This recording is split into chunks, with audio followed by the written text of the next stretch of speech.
The best place to hide the truth is in the pages of a book.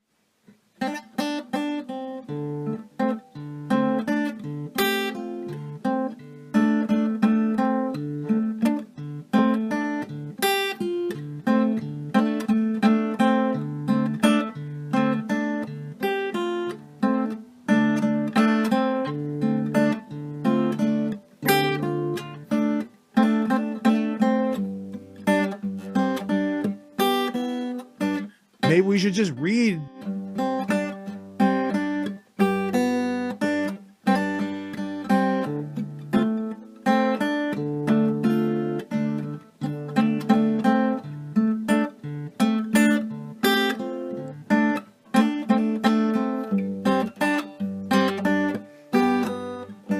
Maybe we should just read.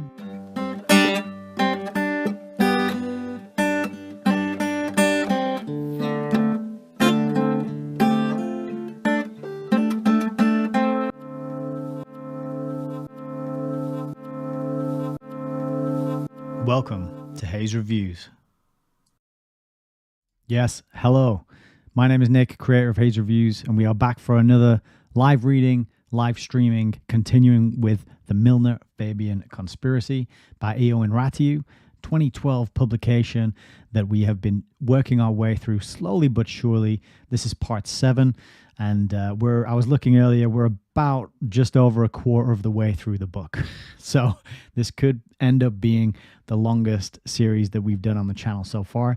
But good evening to you if you're tuning in live, and hello, good morning, good afternoon if you are tuning in on the replay. If you are checking this out at some point in the future, then do not forget that there's a pinned comment underneath the video that you can use to navigate using the timestamps to a further point in the video. If you want to skip ahead to one of the sections, then feel free to do so. I've put those timestamps in for your convenience, and I hope that they are helpful. I've got a pretty interesting preamble ramble for everyone tonight, so I wouldn't advise that people skip ahead because it's got a good resource in it that I'm going to share with you. But if you just want to get to the meat and potatoes and check out the reading of the book, which is, that's what it's all about, I wouldn't blame you. I won't hold it against you. No problem. Feel free. Go right on ahead and hit that timestamp. But for everyone tuning in live, and we've got Turbs on Rumble, we've got Frank and Celine Lyon on YouTube, and I'm sure we'll have some other people trickling in. For you guys, you're along for the ride in real time. Where's it going to go? Nobody knows. Just kidding. Nick knows because I planned it out ahead of time. So we're going to do another probably 3-hour stream this evening, Friday the 13th. I've just realized it's Friday the 13th.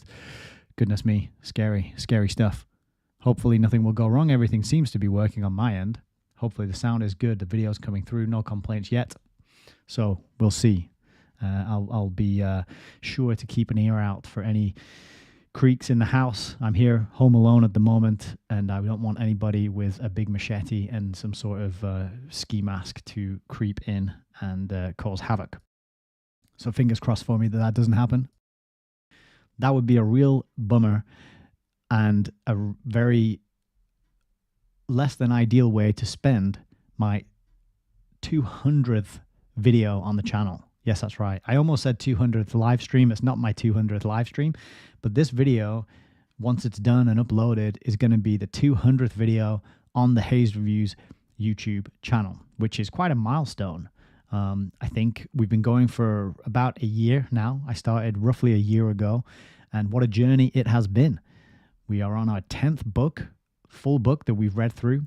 I also have a series of live streams where I looked at news stories and analyzed some headlines and went through some mainstream as well as alternative news stories around certain topics. That's under the playlist on my YouTube channel. Those episodes are called Hayes Reviews Lives. They were my early forays into live streaming before I started reading books and bringing to you some of these treasured artifacts that I have in my library that I wish more people in the world were aware of. And that's why I do it. But yeah, 200th video. So you're taking part in something special tonight. And because it's 200th video, I have decided that instead of drinking my usual ginger cordial or a forage tea, I'm going to be having a beer. So cheers to you out there tuning in. cheers to you watching on the replay. It blows my mind that anyone tunes in and enjoys going on this learning journey with me, I should say. And it's really heartwarming and uplifting that I can do something to help people learn more about the way the world works, learn more about history, to stretch their attention spans with this long form content, and to become more aware of hidden aspects of how the world really works. That's what it's all about. And it's quite gratifying and fun and uplifting for me. And it's very rewarding. And I'm so grateful to anybody who clicks on these links and shares them around and checks out the videos and leaves a comment, joins the mailing list and all that good stuff. So thank you very much. Cheers to you. We're having a swig tonight to celebrate. So awesome. Let's get on with it. So I do have a preamble ramble prepared for you. Tonight's topic, I think we'll probably get the whole chapter done because it's 30 pages. So we have a decent shot of actually doing the whole chapter. But this is chapter 4 of the book, and it is all about the Council on Foreign Relations, which is a group that I'm sure many people in my audience have heard of. And if you haven't, then I intend to give you a good primer tonight. And I'm sure Ioan Ratiu will definitely manage to communicate how important this group is. It sounds boring, dull. It's a council. They meet. They're interested in the foreign relations. Okay, so it's going to be something to do with trade and diplomacy and all that boring political stuff. Yada, yada, yada, blah, blah, blah. But I think what is very deceptive and what is risky about holding that position is that you overlook where a lot of key decisions are made, where a lot of key policies are created and then pushed outward to academic institutions, to political parties. And we're going to dive in and find out more about this council before we read what Ioan Ratiu has to say about it by having a look at a resource that Heidi sent to me in the Telegram group. Heidi is a longtime listener, very enthusiastic and generous and kind supporter of the show. So I was always have a look at what Heidi shares, and it's always good stuff. And she sent this link through and said, "Oh, Nick, this is perhaps relevant to the reading and the book that you're doing at the minute. Have a look at this." And I clicked into a website and had a look, and I thought, okay, that has got to be my preamble ramble for Friday night's show. So we're going to get into that resource next. But before we do, I've got a guest to come and tell us and give us a little insight into the Council on Foreign Relations, who they are and what they do. So we'll just pop on over to a different view. And this is Hillary Clinton. And she's going to tell us a little bit about why she enjoys visiting the Council on Foreign Relations. But actually, before we do that, apologies, I'm getting my cameras and everything mixed up. I just have to click a button to make sure that I don't double tap on the sound and we get that annoying, frustrating sort of echoey effect that nobody likes, right? So hopefully I'll fix that.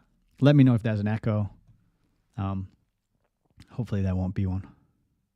But this is Hillary Clinton, and let's see what she has to say about the Council on Foreign Relations. Thank you very much, Richard, and I am delighted to be here in these new headquarters. I have been often to, I guess, the mothership in New York City, but it's good to have an outpost of the Council right here down the street from the State Department. We get a lot of advice from the Council, so this will mean I won't have as far to go to be told what we should be doing and how we should think about the future. All right. I hope you got that. Unfortunately, I was not able to hear it on my end. I wasn't thinking ahead, and I didn't have a set of headphones prepared. So I didn't hear what she said on that playthrough, but I have heard it before. And what I remember her talking about is how she's glad that she doesn't have to travel so far anymore in order to get her orders, in order to be told what to say, what to do, what to think. Because as we know, politicians, they're all actors, they're all reading from a script, and they all really take their orders from elsewhere. They're not taking their orders from the people who vote for them, that's for sure. And in many cases, they are being told what to do and what to say and rolled out in front of us. And they're the public-facing wing of the power elite, but they are certainly not the ones who actually make the decisions and wield the power, right? They're the ones that we get to, as Alan Watts says, throw tomatoes at, the ones we get to hate and argue about and discuss and fall out and disagree around the dinner table. You know, we get to hate them, and we get to vent all our anger and spleen and dissatisfaction at them, but they're not the actual ones who are calling the shots. They're not the ones pulling the strings, right? They're just puppets, and in many cases, they're just reading from the script, as I said. And so this is very important to bear in mind, and that was one of the quite powerful clips where a very mainstream politician is admitting that. Now, that clip, I couldn't find it on YouTube. I had to go to Rumble to find that, and I don't know how long it's going to remain on Rumble. We will see. But I thought that gives you a good insight into the Council on Foreign Relations, who they are, and what they do. And right on time, your ears must have been burning. Heidi has dropped into the Rumble chat. I was just saying how grateful I am to you for giving us a wonderful resource that I'm going to use right now in the Preamble Ramble. So if you're over on Rumble, please say thank you and a hello to Heidi, who has sent me this earlier in the week. So let's get into it. So this is a website called the Modern History Project. I had never seen this website before, and I'd never been here. And it is a pretty basic looking, fairly boring website, which I really like. I was reading earlier today about internet addiction and about how the layout of websites is scientifically altered and planned in order to maximize the amount of time you will waste, the amount of time you will kill while staring at the websites. They've even started to experiment now with websites that change their layout according to your unique usage and the way you browse and move around websites. And so now we're at the stage where people are getting different experiences tailored to them in order to maximize the addictive nature of being on the website. So, as I said in my Telegram group earlier this week, when I find a website like this, I actually really like it. It feels very cozy. It feels good because it kind of just looks like a page with words on it, as a website should. Nothing fancy, no images, no AI generated thumbnails, no attention grabbing headlines. You won't believe what they just did. None of that. It's very basic, and I appreciate that. Maybe I'm getting older, maybe I'm getting boring, but there's something good about simplicity, and I think our AI driven digital experiences are overcomplicating things and saturating us with so much stimulation and information that it's going to be a huge problem. But that's at least what I was reading about earlier today in the book about screen addiction. And so I really like this website. I'm very impressed with it. Even though it looks boring, hang in there and stick with me. I'll point out and explain to you why it is not boring at all and is very much worth spending some time on. So if we go to the Modern History Project, and I believe the full URL is modernhistoryproject.org, we can go to the About page, and it gives us here a little visitor guide. And before that, though, it gives us a quote. And excellent choice. They picked George Orwell from 1984. Who controls the past controls the future. Who controls the present controls the past. Very famous quote. Very revealing. It's very Machiavellian, I think. But it shows you the importance of controlling the narrative, of controlling the information that people have access to, and people's perceptions and people's worldview, right? Very important to make sure that you are giving people the worldview, the information that you want them to have. That way you can control the present. And that means that if you control the present, you can tell people what happened in the past to bring you there. And then if people accept your explanation of what happened in the past to bring you to the present, that means you can guide them into the future without them realizing that it is planned, that it is all written ahead of time, and that you're just living through what Alan Watts often refers to as a business plan. It's a business plan that has been defined, and the big players, the big boys, as he says, have it all mapped out, and that's what you're living through. But they don't tell you that. They like to tell you that it's organic and it's random and it's chaotic, and nobody's in control, and nobody knows where it's going to go, and everything that happens is totally unexpected and out of the blue, even though they just happen to have books explaining the plan that they've written, or they have tabletop simulation exercises going through certain events that happen. Event 201, cough, cough. So it's a great quote, and I immediately resonated with the website when I saw that quote front and center on the first page. So it tells you a little bit about the purpose of the website. Modern History Project database provides timelines and relationships for significant people, organizations, and events. There's a newsroom which has some commentary on current events. There's a collection of articles with online books and essays. And there is also a links directory with lots of links to other resources. These 3 resources are pretty good. And then another box here, continuing the theme of Orwell, it says, war is peace, freedom is slavery, ignorance is strength. But they've added to this, and I really like what they've added in between. So underneath war is peace, the creators of the website have put war for the masses equals peace for the elite.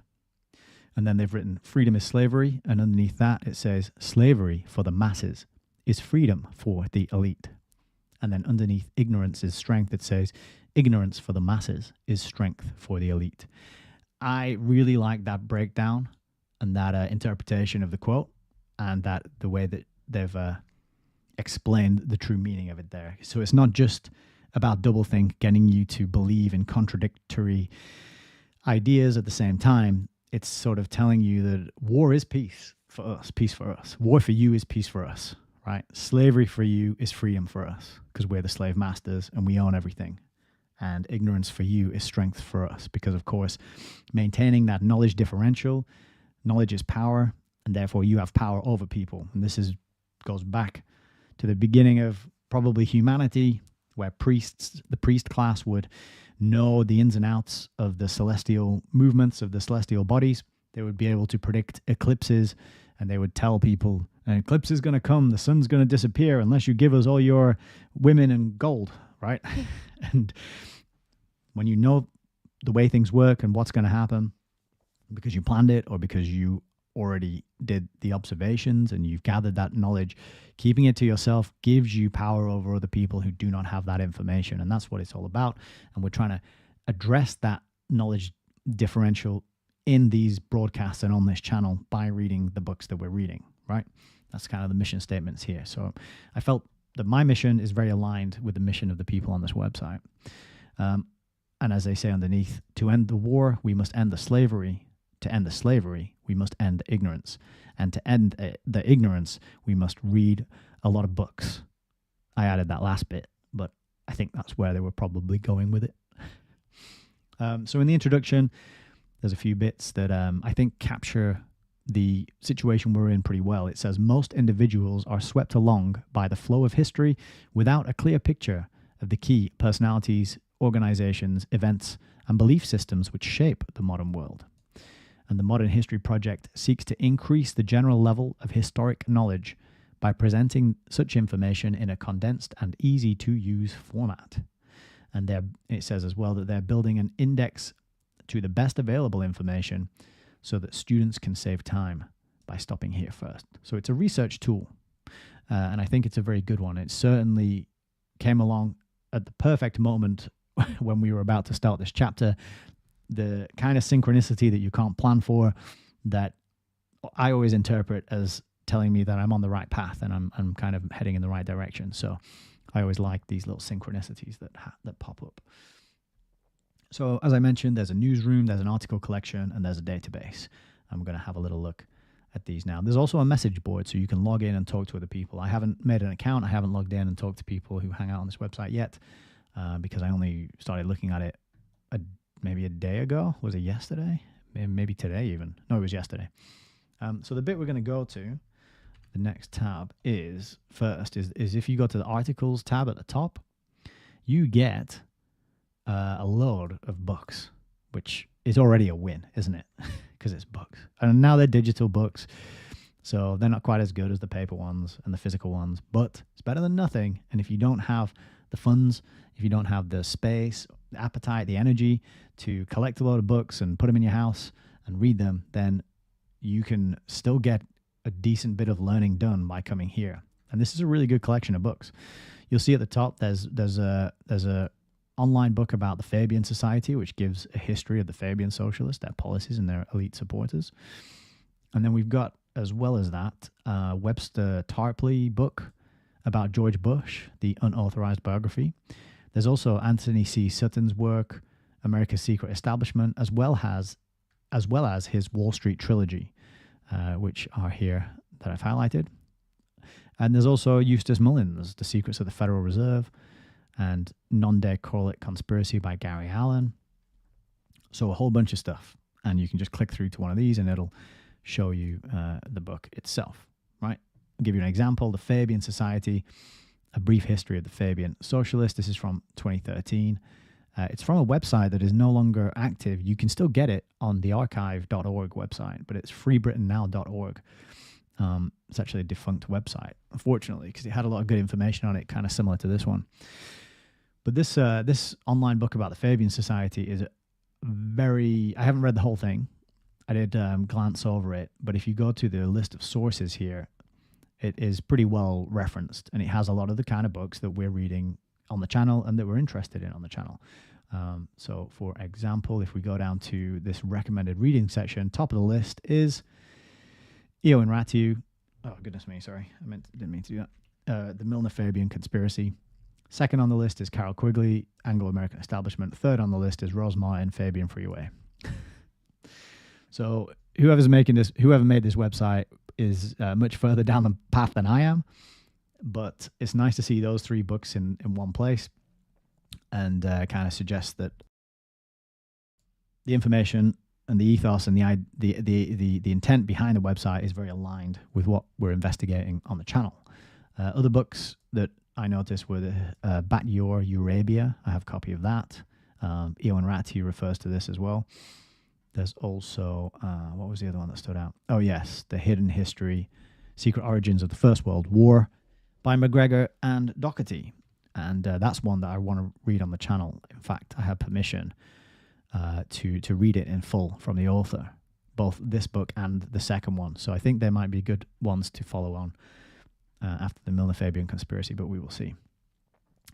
So, excellent resource. And that's just the recommended reading. If you go up to this much bigger box above where you have the list of sources, there's even more stuff in there, which I won't go all the way through, but a lot of books that will sound familiar to us, such as G.D.H. Cole's Fabian Society book, Margaret Cole's The Story of Fabian Socialism, and then also Ed Griffin's Fearful Master.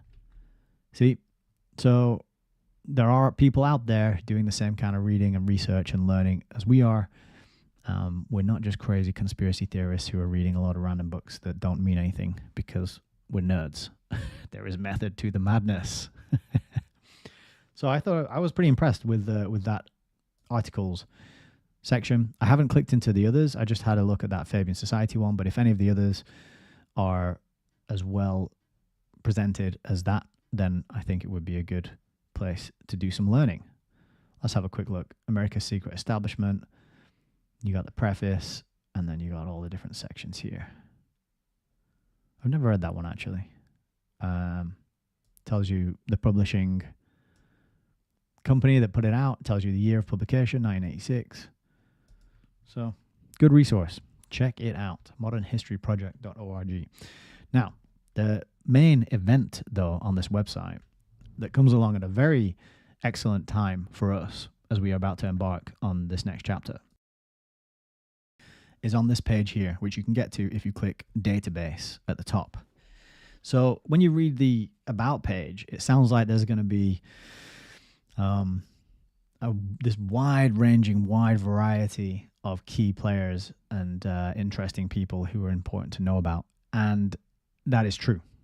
That is very true. But they all have, pretty much all of them, over 90% of them, I would say, they all have one thing in common. And what is that thing, you might ask? Well, take a look here at this index of key players. So it's an alphabetical order this list, and I'll just quickly scroll down, and you can just get a sense of the number of names on this list, how big this list is. So there's a lot of people on here. Each one of these people has a sort of sub-page describing them. Now you'll notice as well, there's kind of a matrix on the right-hand side next to the names with little coloured boxes, and there's one line that is sort of strong and coloured all the way down for most names on this list. And it's right there. You can see it starts here. If you scroll right up to the top and check that line is, in fact, the CFR, the Council on Foreign Relations. So what this turns out to be is pretty much a list of key players who have all been either members or directors or faculty or fellows. I think they're the three options: members, directors, and fellows, or advisors to the Council on Foreign Relations. And I'll just go back down a little bit, and you can see it's pretty much everyone on this list, which is quite astonishing, if you were to ask what all these people have in common. And so I went through the list earlier, and I highlighted some of the names that I recognize. I don't have to hand to the tip of my tongue exactly the role that they played and the things that they did, because I don't have that sort of photographic forensic memory. But these are names that I've heard elsewhere, perhaps on Grand Theft World, perhaps in other people's presentations, maybe Jay Dyer's work, maybe Alan Watt, and I know that they're significant. And yeah, we'll go through and pick out some of those now. So James H. Billington, he wrote a very important book called Fire in the Minds of Men, which is all about revolutionary movements throughout the ages. He was a member of the CFR. Anthony Blinken, member of the CFR. We've got Zbigniew Brzezinski, who wrote the book Between Two Ages, America's Role in the Technotronic Era. He was a director of the CFR, as well as trustee, a director of the Trilateral Commission, and an officer of the U.S. NatSec something. I don't know what that is. The National Security Council. Yeah. So Zbigniew Brzezinski. We've got George H.W. Bush Sr. was a director of the CFR. He was a member of the Trilateral Commission.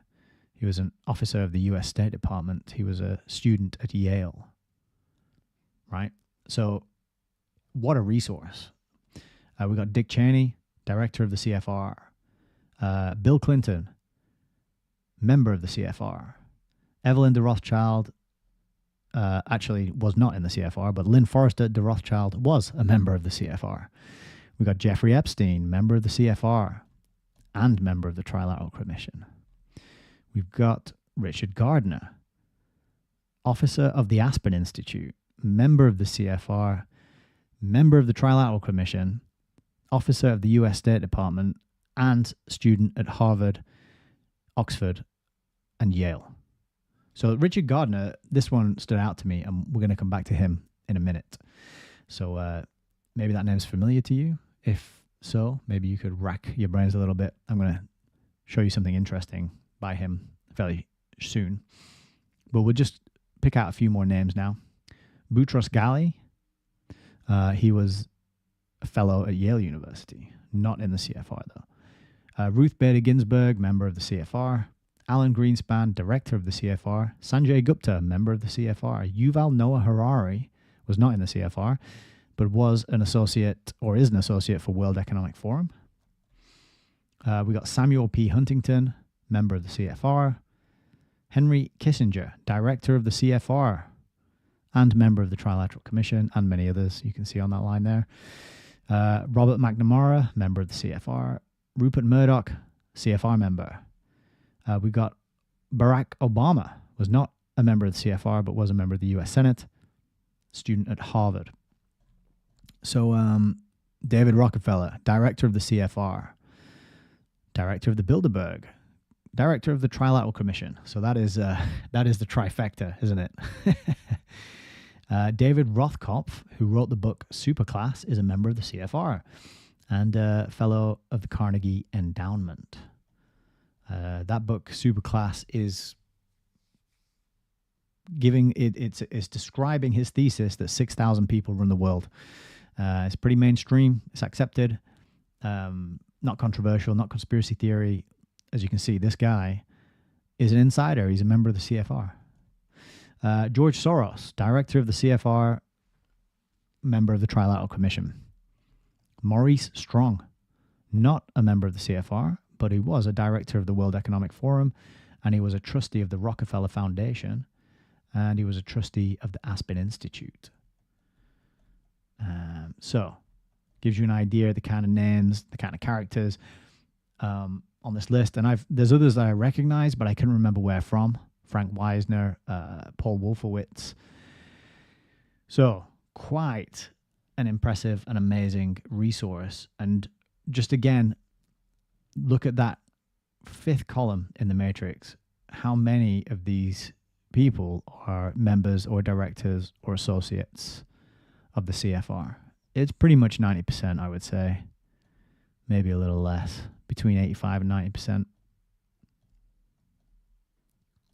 So that's a lot of people. And the you know, I'm giving this the names that I just gave you. They're industrialists, they're bankers, they're working in the Federal Reserve, they're politicians, they're presidents.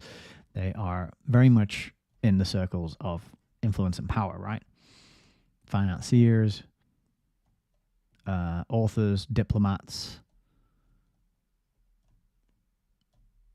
So, quite an amazing resource. And once again, thank you very much to Heidi. I really appreciate you sending this my way. And yeah, I'm going to spend a lot of time on this website. I think there's all sorts going on the left here. People, links to different areas with all the names, presumably collected together under what area they operate in, whether that's legal, literary, media, military, political, religious. Then there's all the organizations, and then you got all the events as well. So pretty incredible stuff. Quite an amazing resource, and I'm surprised I'd never heard of it before, but it came along at the perfect time, as I said. So let's go back down to Gardner, Richard N. Gardner. So I thought, I'm sure I know that name.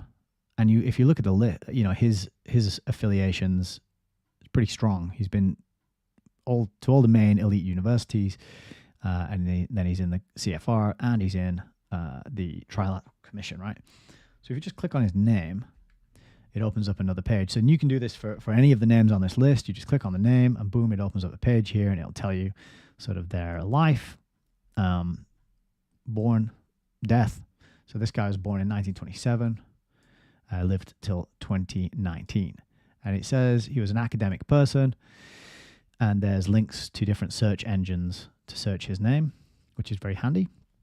He was a professor of law and international relations. In 1965, he published In Pursuit of World Order. And there's 3 links here to search for that book, which I did. And then in 1974, he wrote an article, The Hard Road to World Order, in the CFR journal, Foreign Affairs. And I thought, I think that is where I've heard his name before. I'm pretty sure that I've heard Richard Grove talk about this article, The Hard Road to World Order, either on a Grand Theft World episode, maybe at some point in the Autonomy Q&As. Sometimes we like to get Richard to dig into his vast archive of books and documents and records and show us some of the highlights of the artifacts that he's collected, right? So I thought, Hard Road to World Order. I'm gonna look that up, and I'll tell you about what happened when I looked it up in a minute. But before we do that, what is really neat about this website is it gives you these handy dandy timelines.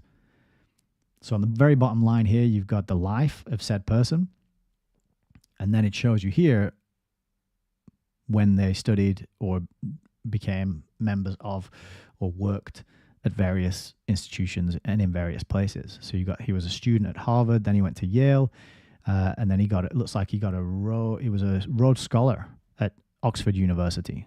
So Harvard, then Yale, and then a Rhodes Scholarship to Oxford University. And then boom, he was into the Council on Foreign Relations straight after that. Then he was in the US State Department, and then Columbia University became a faculty member.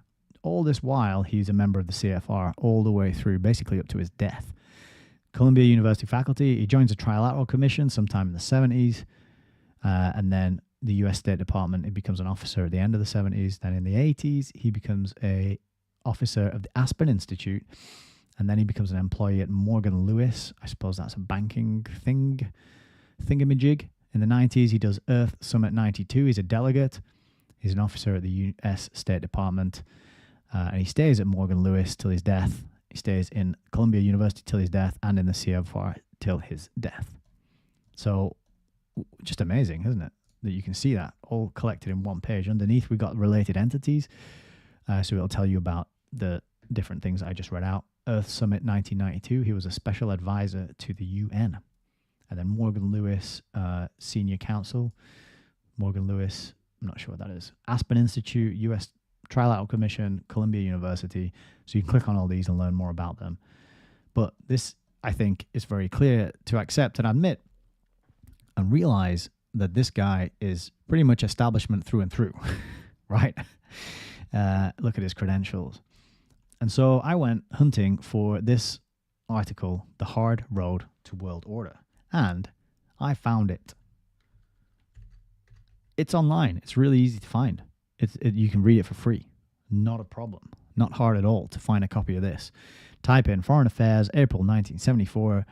Type in The Hard Road to World Order, and boom, it'll pop up. Now, what proved to be slightly harder was finding a physical copy. So I went onto eBay and I typed in Foreign Affairs, April 1974, and I found all sorts of editions of Foreign Affairs except 1974. I found 1973. I got 1976. I got 1975. I could not find 1974 on eBay, but I did find it somewhere else, and I did order a copy. So I have that winging its way to me right now, which I'm very excited about. But there are not many copies of it available online, and I think we might find out why in a minute. So let me just flip over here to this. So I downloaded a PDF. I went through it, and I didn't read the whole thing. Well, it's not too long. I didn't read the whole thing, but I went through a few bits and highlighted some of the interesting passages. It starts around page 4. So I think it's about 20 odd pages or something. The Hard Road to World Order. So the hard road, nobody really wants to go down the hard road, do they? We try to avoid that wherever possible. But the thesis of what he's saying in his introduction here is that we've been trying to establish world order and it's just not working. Okay, the things we've tried have not been working out, therefore we've got to try something else. So I'll read you a few quotes that kind of stood out to me here. So he says, if instant world government, charter review, and a greatly strengthened international court do not provide the answers, what hope for progress is there? The answer will not satisfy those who seek simple solutions. The hope for the foreseeable future lies not in building up a few ambitious central institutions of universal membership and general jurisdiction as was envisaged at the end of the last war, but rather in much more decentralized, disorderly, and pragmatic process of inventing or adapting institutions of limited jurisdiction and selected membership to deal with specific problems on a case-by-case basis as the necessity for cooperation is perceived by the relevant nations. So what he's saying is, instead of setting up this centralized authority, we're going to need lots of small institutions, lots of interlocking, overlapping, cooperating institutions that deal with specific issues here and there and everywhere. Okay, so basically what he's describing is this network of institutes and think tanks and pressure groups and lobbying groups and research groups that we now live among, and that we on this channel and others try to analyze and make people aware of. It's the kind of network that Alan Watt describes, that hundreds, if not thousands, of think tanks and institutions and small groups of scientific, technocratic data crunchers planning, running experiments, and waiting in the wings to give advice and steer things from the shadows, right? So as I said at the beginning, when Hillary Clinton is running for president, it's not because she's going to be in charge and she's going to make the decisions and she's got all the bright ideas. It's because she's going to do what she's told to do and say what she's told to say by the members of the CFR, which is just one of these many institutions, interlocking, overlapping, think tank network type powerful movers and shakers that we tend not to find out about until we start tumbling down the rabbit hole and asking some questions and finding the people who read the books and who tell us about these things, such as your Richard Groves or James Corbett, Jay Dyer, etc. So I thought this was quite a startling admission in this 1974 publication, right? So he says, such institutions of limited jurisdiction will have a better chance of providing methods for changing the law and enforcing it and developing the perception of common interests. That bit really stood out to me. It's not about actual common interest and whether or not they exist. It's about developing the perception of common interests. Don't you think it's in everyone's it's in everyone's common interest to have a digital ID that is interoperable no matter where you are on the planet? Don't you think it's in everyone's common interest to have digital money that you can use anywhere you go? Don't you think it's in everyone's common interest that all your data is shared so that we can keep you safe when you travel, right? So developing this perception of common interests is quite a revelation too. It's not about finding what is actually of common interest. It's about, look, this will benefit both of us. So continuing, what he goes on to say is, in short, the house of world order will have to be built from the bottom up rather than the top down. It will look like a great booming, buzzing confusion, but an end run around national sovereignty, eroding it piece by piece. So get rid of national sovereignty. There's going to be a bottom up, booming and buzzing confusion of institutes and think tanks and lobby groups and pressure groups. And he says this will accomplish much more than the old-fashioned frontal assault. Of course, for political as well as administrative reasons, some of these specialized arrangements should be brought into an appropriate relationship with the central institutions of the UN system. So we're still having the central institutions of the UN system, but we've recognized that they're a bit... I remember Nigel Watson. I was thinking Alan Watson, Nigel Watson. Nigel Watson told me that the UN is kind of a paper tiger. It doesn't have any clout. Can't force anyone to do anything. All it does is sort of give advice. People sign up to it. They follow along with it when they want to, and they ignore it when they want to, which, you know, that's true to a large degree. But for how long? Because countries still join it. And how long is it going to be until it's like, right, we're going to have to give the UN, we're going to have to give it the monopoly on force, right? And he says that later on. He says it. So part 2, he carries on. He says, the hopeful aspect of the present situation is that even as nations resist appeals for world government, technological, economic, and political interests are forcing them to establish more and more far-reaching arrangements to manage their mutual interdependence.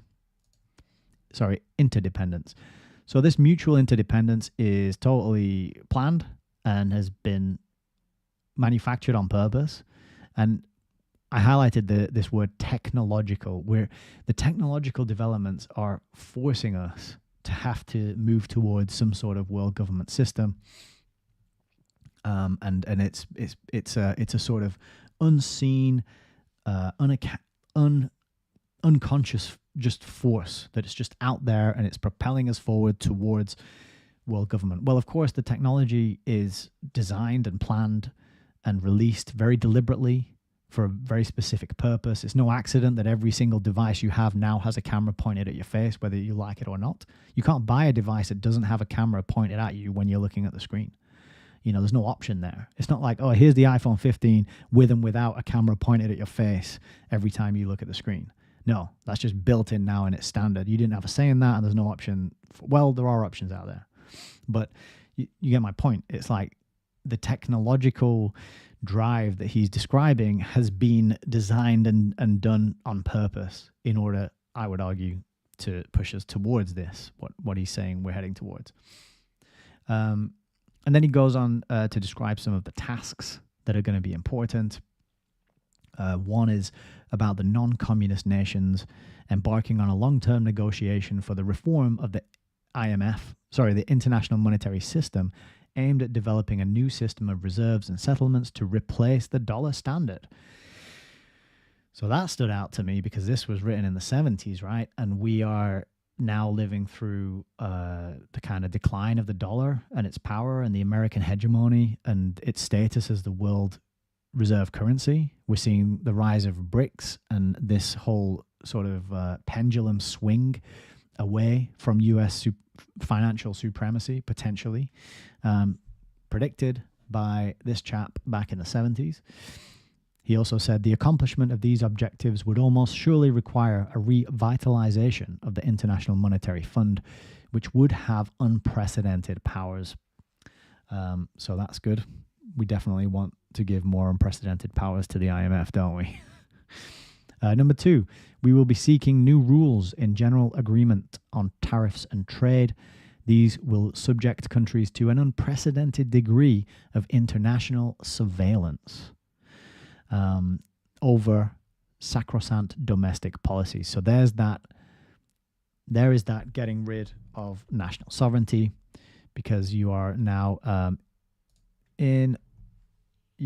under the international surveillance, unprecedented levels of it, scrutinizing everything you do, making sure you are falling in line with the diktats and the dictates of the likes of the IMF, whose policies are probably cooked up in organizations such as the CFR, right?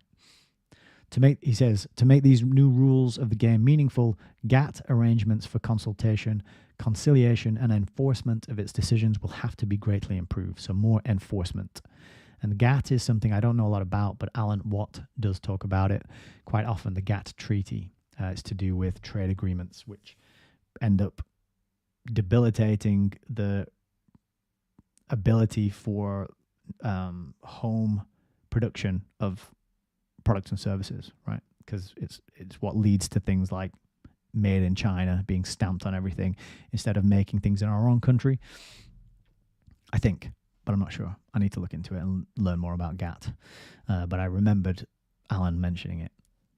The third point, he says, the trend of the multilateral development and technical assistance agencies should enhance the authority of the World Bank, the regional development banks, and the UN Development Programme over the economic policies of rich and poor nations. So more strength for the World Bank, so more centralization, more funny money, backed by nothing, more inflationary Keynesian economics, debt-based systems, just all designed to take real wealth, physical, actual real-world assets from people by getting them into debt, forcing them to pay off interest that they can never pay off, right? So more of that for everybody. And this bit about the economic policies of rich and poor nations just made me think of equalizing the two, right? The rich Western world has too much, and it needs to stop having so much because it's not fair on the poor nations.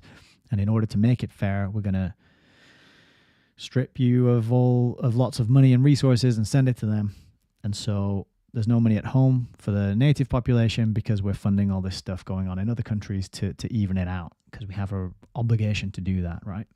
So it sounded to me like bringing down the rich to match the poor nations. Point 4, he says the next few years should see a continued strengthening of the new global and regional agencies charged with protecting the world's environment. So this is back in the 70s, remember? Probably hot off the publication of Limits to Growth, but anticipating things like the Sustainable Development Goals, the United Nations and UNESCO's push to control the environment and the areas of outstanding natural beauty and push people away from the land, push people away from nature and into the termite mound known as cities. same sort of thing. I'm going ahead too fast there. Sorry, let me get back. So he says, we can look forward to new procedures to implement the principle of state responsibility for national actions that have transnational environmental consequences, probably including some kind of international environmental impact statement procedure by which at least some nations agree to have certain kinds of environmental decisions reviewed by independent scientific authorities. So that sounds a heck of a lot to me like Agenda 2030. At the same time, international agencies will be given broader powers to promulgate and revise standards limiting air and ocean pollution. And then part 5, I'm surprised we haven't seen it yet, but here it is. Obviously, had to be coming along at some point. He says, we are entering a wholly new phase of international concern and international action on the population problem, dramatized by the holding this year of the first World Population Conference to take place at the political level. Now, that word dramatized stood out to me. Unusual choice, let's say.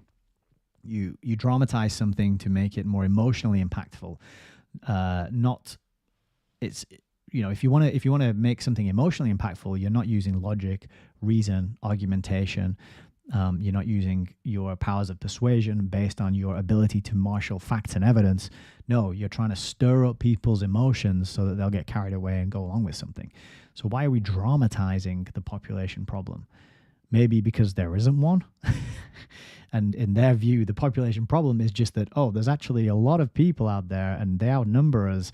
And it's going to be tricky for us to keep control and keep ripping them off and keep our lavish lifestyles of luxury.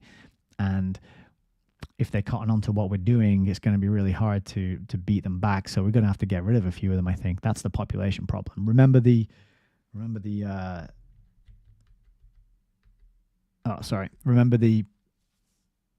subheadings underneath the Orwell quotes that we looked at the start of the stream? You got to look at it from their point of view. The population problem is too many of us. Not too many of us in humanity as a whole. They're looking at us going, ooh, there's a bit too many of them. So they dramatized the population problem by holding the first World Population Conference.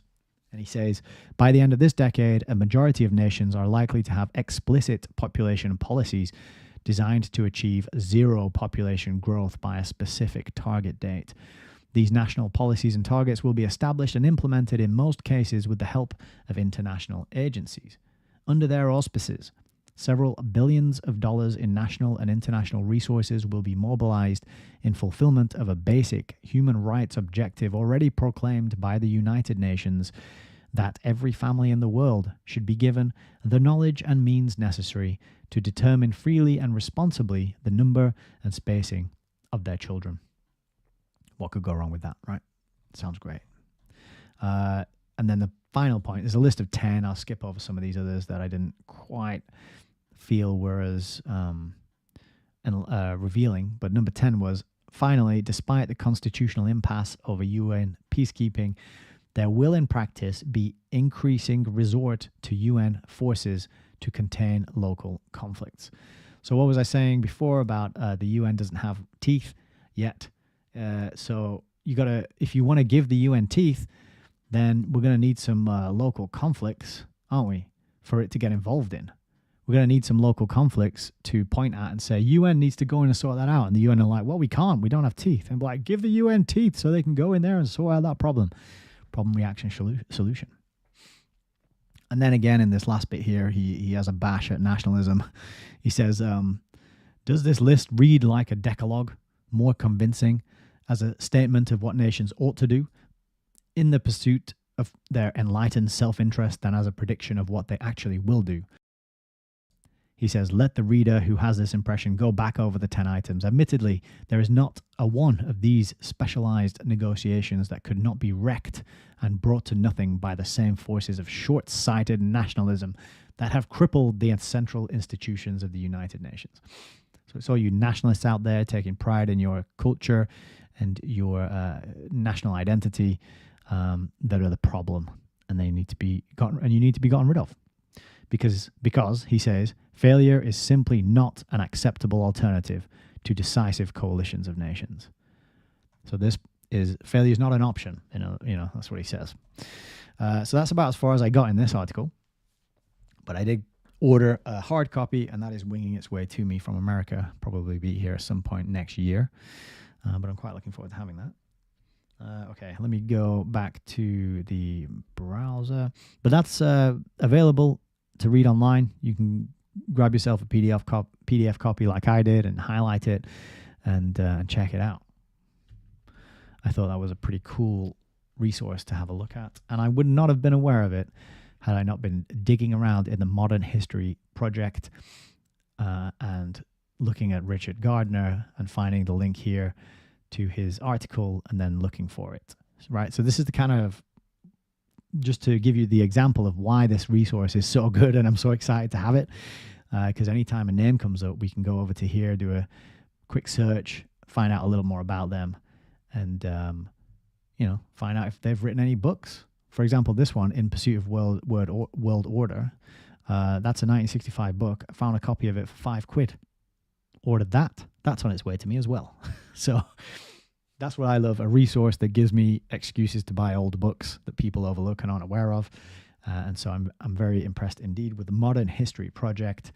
Check it out. Go onto database and have a look at all these CFR members and the other affiliations they've got, and realize that what Gardner was just talking about in that article from 1964 about how it's going to come from the bottom up, from lots of interlocking institutions. This is a probably partial map of those institutions. You've got Ford Foundation, Carnegie Endowment, World Economic Forum, Trilateral Commission. You got some I've never heard of, CNAS, Center for New American Security. You've got CSIS, Center for Strategic and International Studies, Brookings Institute, Bilderberg. You got Atlantic Council, Aspen Institute, and then all the US political groups. Then you got Citigroup, Federal Reserve, Goldman Sachs, JP Morgan Chase, Harvard University, London School of Economics, Oxford University, and Yale University. So being able to cross-reference these government departments, universities, think tanks, foundations, and to see who is members of one or multiple, that's an incredible resource. And I hope it survives the coming purge of the internet, where good information may get wiped out. So that's my preamble ramble for you. Hope you enjoyed that. I'm just going to take a sip. I bet everyone's rushing over to that website now. But don't forget, we got a whole chapter about the CFR to read. So try and hold off your enthusiasm for a little bit.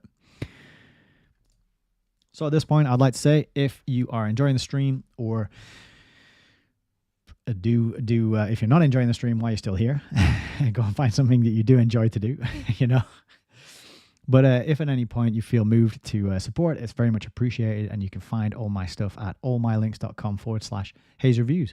I've put a new link on there today. It's the second link down, and where you can listen to my album.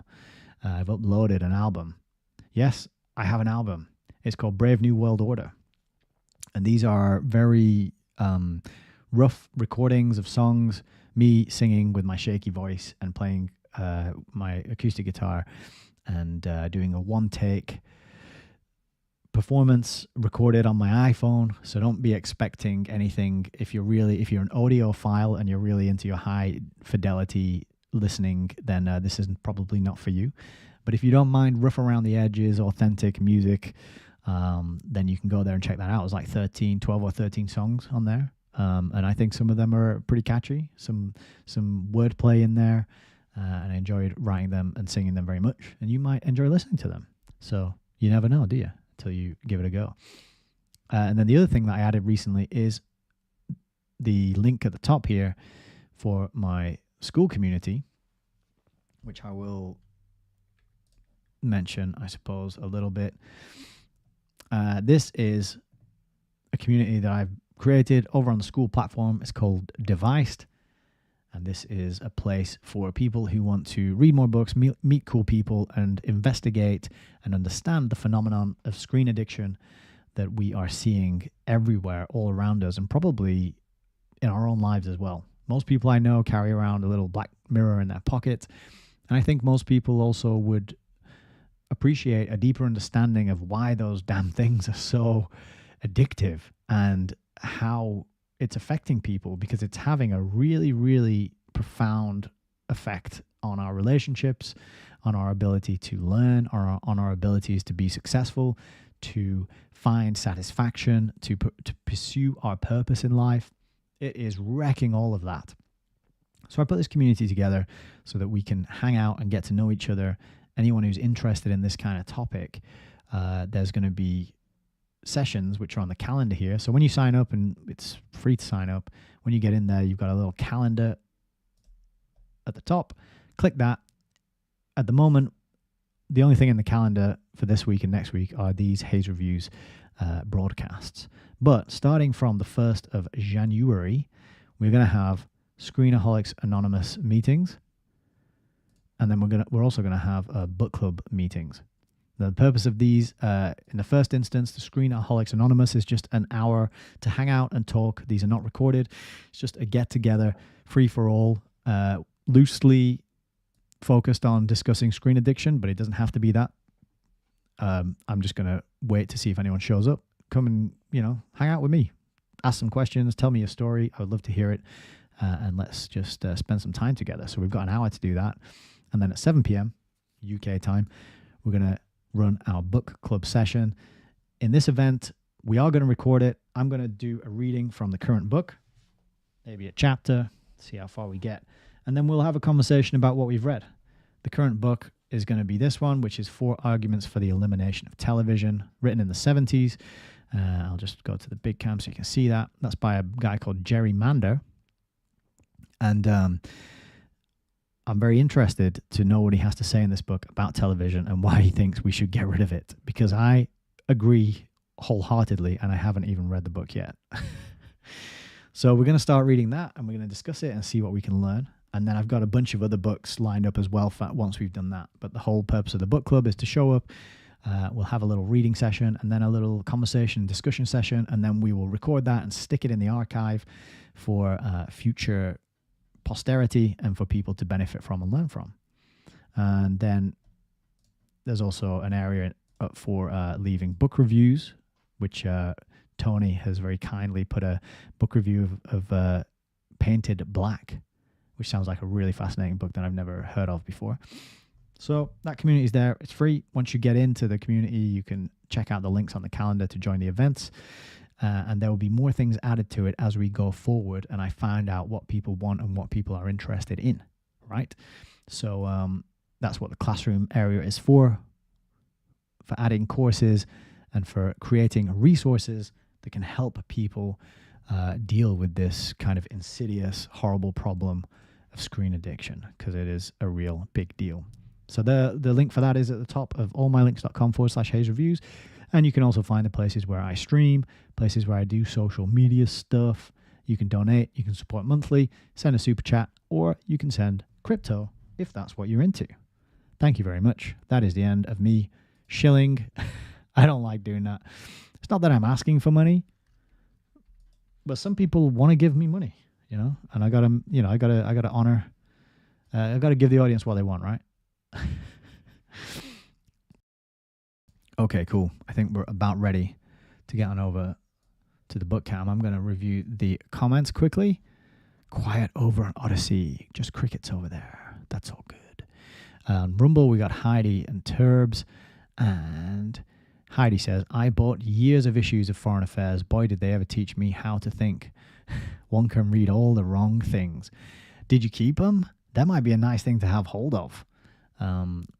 I'd certainly be interested in like a big, if somebody had just a big box of Foreign Affairs magazines that they wanted to get rid of, I'd give you 10 quid for that. It'd be good to have them. But if you didn't keep them, that's all right. I don't blame you either.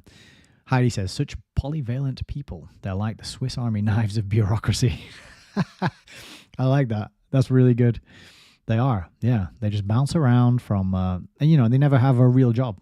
I was watching a video earlier. I forget the name of the guy. It's a new channel I'm not familiar with, but he was talking about how universities are rubbish, how Islam is kind of the hot group at the minute, the in group, getting all the support and a lot of deference and attention, kindness and patience, and from the UK government, Keir Starmer in particular, which is very in line with Ioan Ratiu's thesis in this book. We've talked about Islamization on the last stream, and he was saying that when he was working in universities, he recognized that most of the people who work there are just children because they've never done an honest day's work.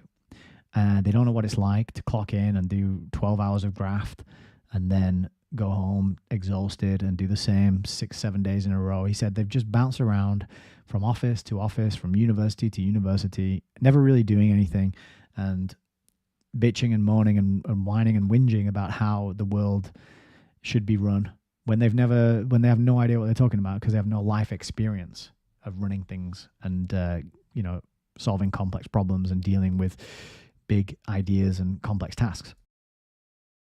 So yeah, this class of people, they're kind of born for just bureaucracy, and they are groomed and reared to just be bullshitters, for lack of a better word. Heidi gives us a fantastic breakdown of the acronym NGO, or the three-letter. It's not an acronym, is it? Because it has to spell a word to be an acronym. Anyway, NGO, nefarious, guile, and obfuscation. I like that. NGO. So remember that. Next time you see NGO, remember what it stands for. Nefarious, guile, and obfuscation. Fantastic. Thank you. So over on YouTube, we have got Frank, who is saying he's feeling better, which is good because you weren't feeling so good on Tuesday night, and I'm glad you're on the upswing. That's great news. Frank says, 200 videos. Well done. Brilliant. Congrats. Been with you for a good proportion of that journey. Yes, you have. You've been a stalwart since very early days on the channel, and I appreciate it very much. Flora says, congratulations on the 200th show. Thank you. I appreciate it. It's great. I can't believe we made it to here. Yes, Frank says that the MHP is a superb resource by the looks of it. That matrix is beyond superb. What a find. Yeah, really good. I've bookmarked it for sure, and it'd be good to download it somehow. Just back it up physically, just in case it gets wiped. Rosemary says children will not be able to write with pen, only type and spellings. I have a grandson who stays in his bedroom on game console. He's 19, no job. It's affecting him mentally. I know it sounds harsh, but if you went round and just smashed his TV up with a crowbar or something, he'd be really mad. And it's kind of not your right to do that because it's his property, but it would be a massive favor. I've thought about doing that so many times because I just know people who it's just on, all day, morning till last thing at night. And you just think, why? And they'll complain about it. They'll say, shit, there's nothing on TV. It's all rubbish. I've seen it all before. It's like, well, turn it off. Go and do something else. Go read a book, or go for a walk, or... So yeah, it's a huge issue, and it is really, really damaging people. And it's a feedback loop. This is what I was reading about. I'll show you the book, actually, because people out there might be interested. This is the book. It's called Trapped in the Web, How I Liberated Myself from Internet Addiction and How You Can Too, from a former industry insider. This guy's mainly focusing on pornography addiction, but it applies to all uses of the internet. And he's a young guy as well. He was born in, the author, he says he was born in 1995, I think. So he's one of these people who's never known anything other than having the internet in his pocket.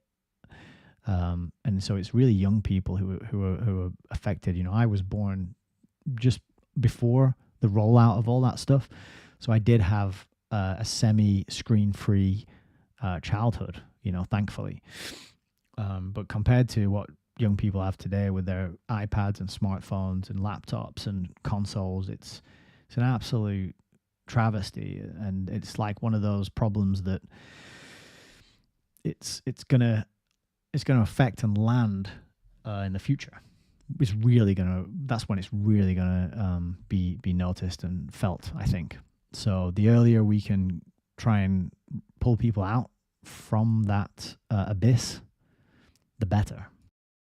So I wish your grandson well, Rosemary, and I hope that he can turn it around, because 19, that's a good age to get a hold of your life and do something with it. He's got a lot of time ahead of him, hopefully. So, yeah, but it is nefarious, and it's a feedback loop because it's like smoking. I'm reading a book about smoking at the minute as well, but it's about the reason, smoking a cigarette is what causes you to want the next cigarette, right? So if you just don't smoke a cigarette, then you won't want the next one, but you will in the short term, but you won't in the long term.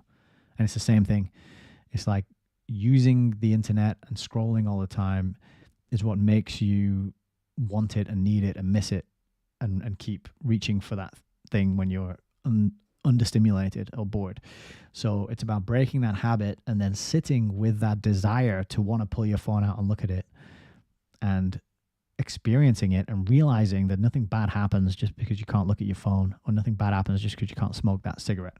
A craving for this kind of behavior, it's like it tricks you. It's sort of, it feels like a hunger or thirst or tiredness. It feels like a physiological need that you need to satisfy, otherwise you're going to be harmed. But that's false. It's actually just a craving that if you sit with it and you write it out and you let it will eventually pass and weaken and go away.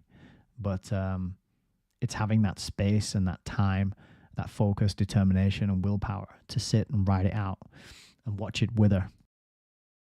But I think it's and it depends. For some people it's easier, for other people it's hard. So that's another factor. When I quit smoking, I had probably 4 to 6 weeks of quite a tough time, really, emotionally, mentally, physically, restless, angry, mood swings. It was pretty rough for about a month and a half.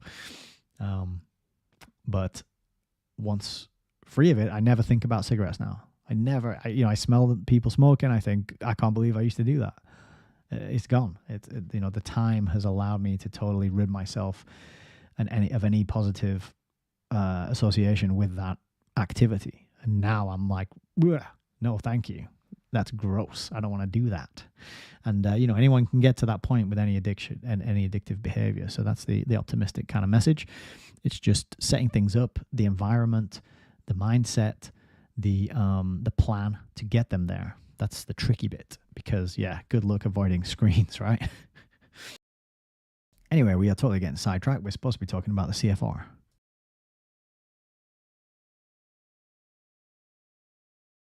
So let's do that. Let's go to the book cam.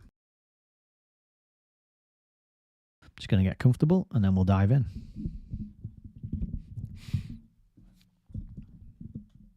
Oh, sorry. I meant to mute that, so I hope that wasn't too noisy while I was moving the microphone around there. I'm not as efficient with my mute button when I'm drinking beer, which is probably not surprising, is it? All right. The Council on Foreign Relations, Chapter 4, by Ioan Ratiu. The Council on Foreign Relations, or CFR, is a New York-based sister organization of the Royal Institute of International Affairs, Chatham House, established as a continuous conference on international questions affecting the United States. The reference for that statement is David Rockefeller's memoirs, page 406, and I did get it out and check it before the stream today. It is in there. Continuing. However, its critics have described it as invisible government and as a society which believes that one world rule should be established. And the quotes for that are from Smoot, 1962, and Quigley, 1966. The origins of the CFR. On the 5th of February, 1891, Cecil Rhodes, the founder of leading diamond company De Beers, formed the Society of the Elect in London for the purpose of extending British rule throughout the world and uniting Great Britain with the United States. The society later came to be known by various names at various times, including the Secret Society of Cecil Rhodes, the Round Table Group, and the Milner Group. Rhodes' secret society was clearly intended as an invisible world government. Equally clear is that British rule did not mean the rule of the British people, or even of the British government, but the rule of the international financiers behind the society, who were as much at home in Cape Town, Paris, Frankfurt, or New York, as they were in the city of London, and who intended to pursue their aim of world domination by secret political and economic influence behind the scenes. Indeed, the society achieved the exact opposite of British rule, namely the dissolution of the British Empire and Britain's subordination to organisations like the League of Nations, the United Nations, and the European Union, representing not very British international money interests. How this came about is suggested, among other things, by the composition of the society's leadership. Its inner core, circle of initiates, included Lord Nathan Natty Rothschild of the London private investment bank N.M. Rothschild and Sons, who was Rhodes's financier and trustee, Major De Beers shareholder and a governor of the Bank of England, diamond magnate Alfred Beit, founder of the British South Africa Company, governor of De Beers and manager of Rhodes's business affairs, gold magnate and Rhodes partner Abraham Abe Bailey, the society's chief financial supporter, Reginald Balliol Brett, later Lord Esher, friend and advisor to Queen Victoria and former Liberal MP, and Alfred, later Lord Milner, private secretary to former Bank of England director Lord Goshen. Milner also became a director of the Rothschild-controlled mining company Rio Tinto. Although he described himself as an English nationalist, Milner was in fact a notorious socialist. In a parallel movement across the Atlantic on the 20th of February 1891, the American John Pierpont Morgan founded the elite Metropolitan Club of New York with headquarters on the 60th Street. Morgan was a partner and later head of America's #1 private investment bank, Drexel Morgan & Co., which later became J.P. Morgan & Co. of New York, with branches in London and Paris. He was also an agent for European investment in the USA and Rothschild representative with links to the Rothschilds dating from 1835. The Metropolitan's original members included railway magnate William K. Vanderbilt and James Alfred Roosevelt of the investment bank Roosevelt and Son, an uncle of U.S. President Theodore Roosevelt. The Roosevelts had long-standing close links to the Morgan, Vanderbilt, and Astor groups. Emlyn Roosevelt of the Astor National Bank of New York, which was controlled by Morgan partner Thomas W. Lamont, was Theodore Roosevelt's financial advisor. Other key figures associated with British interests were Jacob H. Schiff and August Belmont. Schiff was the head of America's #2 private investment bank, Kuhn, Loeb & Co. of New York, and a Rothschild representative. Schiff's father, Moses, had already been an associate of the Rothschild banking firm in Frankfurt, Germany, and his family's close connections with the Rothschilds went back to the 18th century. Belmont was the head of the private investment bank August Belmont & Co. of New York and a Rothschild representative. His father, August Belmont Sr., had been an employee of the Rothschilds banking firm in Frankfurt and a representative of their interests in the US, as well as Democratic Party chairman. J.P. Morgan and Associates, August Belmont, Jacob Schiff, etc., belonged to the so-called Eastern Establishment, America's financial and academic elite based on the East Coast, especially in New York and Washington, D.C. The Morgan Group, in particular, formed the New York counterpart to London's Milner Group, and the two groups formed part of what Quigley has called the Anglo-American establishment. It should be noted that, given the establishment's close connections with France through the Rothschild, Lazard, Morgan, and Fabian groups, a more accurate denomination would be Anglo-Franco-American establishment. For the sake of convenience, however, the present study preserves Quigley's phrase. Like the Milner Group in Britain, the Morgan Group created a network of interlocking organizations connected with international relations. Doesn't that sound familiar? That perfectly mirrors and echoes what we just read in Gardner's article. Among these were the Pilgrim Society, with branches in London and New York established in 1902 and 1903 respectively by Schiff and Belmont in collaboration with New York lawyer Lindsay Russell, whose firm Alexander and Colby acted as counsel for the Morgan's Southern Railway Co., the American Society of International Law, organized in 1906 by former U.S. Minister to Turkey Oscar Solomon Strauss and Secretary of State Elihu Root. The Japan Society of New York, founded by Schiff, Belmont, and Russell in 1907, and the foreign policy think tank Carnegie Endowment for International Peace, established in 1910 by former steel magnate Andrew Carnegie, with Elihu Root as president. In June 1918, the Metropolitan formed an informal group called Council on Foreign Affairs, which held regular meetings at its 60th Street premises to discuss international relations. The council's chairman was Lindsay Russell, president of the Japan Society and Pilgrim's co-founder. Its honorary chairman was CEIP President Elihu Root. The board of directors included Oscar S. Strauss and former U.S. Ambassador to Turkey Henry Morgenthau Sr., who had been on Woodrow Wilson's 1912 presidential campaign team. During the 1919 Peace Conference of Paris, the Society of the Elect, now led by Rhodes's friend and successor Lord Milner, and hence known as the Milner Group, in collaboration with Fabian Society members and the Morgan Group, conceived an Anglo-American organization called the Institute of International Affairs. The Institute was organized under the leadership of Lionel Curtis, a prominent member of the Milner Group. Among Fabians involved were R.H. Toney, John Maynard Keynes, and Philip Noel Baker, as well as Fabian collaborators and sympathizers like LSE professor Arnold J. Toynbee, who became Chatham House Director of Studies, and Lord Astor, a leading Milnerite who was also a friend of the Fabian leadership.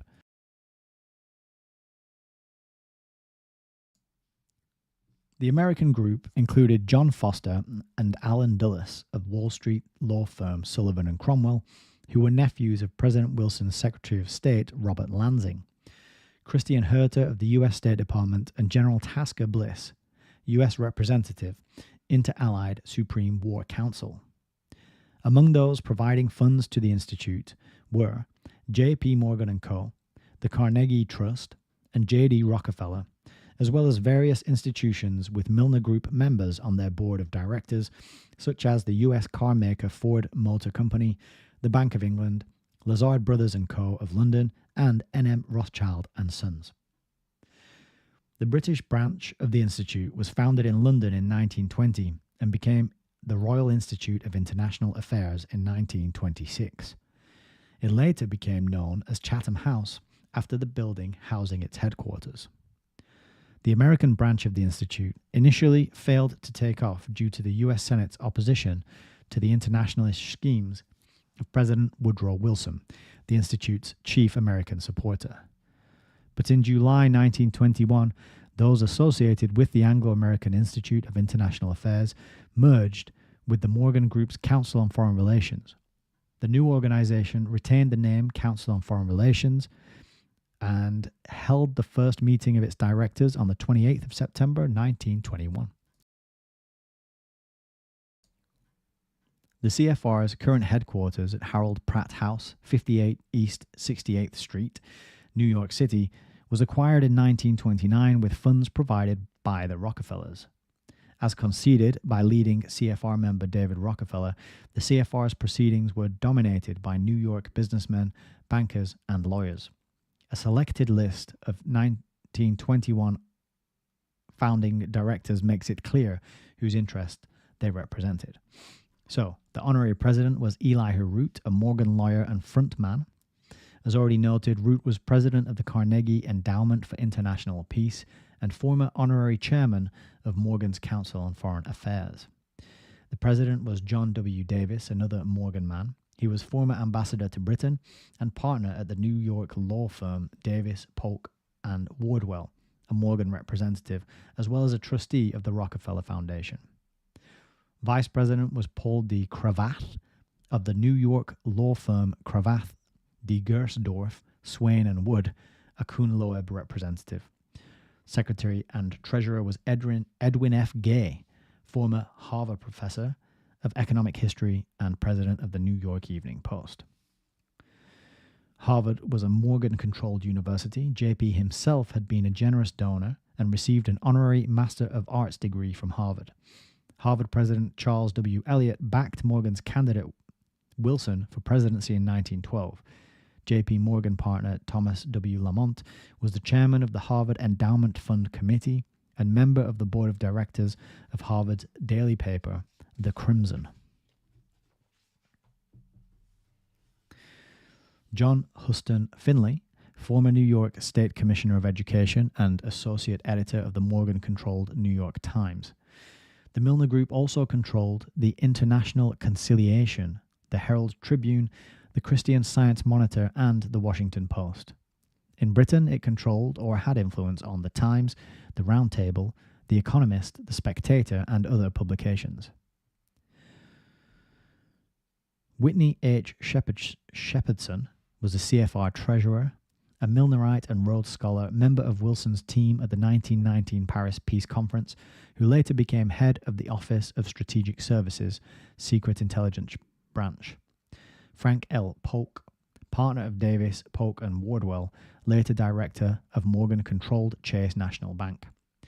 Isaiah Bauman, of Harvard, director of the American Geographical Society and former member of the Executive Committee of President Wilson's inquiry.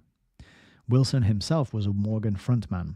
In 1902, he became president of Princeton University with the help of his old classmate and director of Rockefeller Morgan-controlled National City Bank, Cleveland H. Doge, and had a private dinner with the Morgans at his home to celebrate his installation as president next day.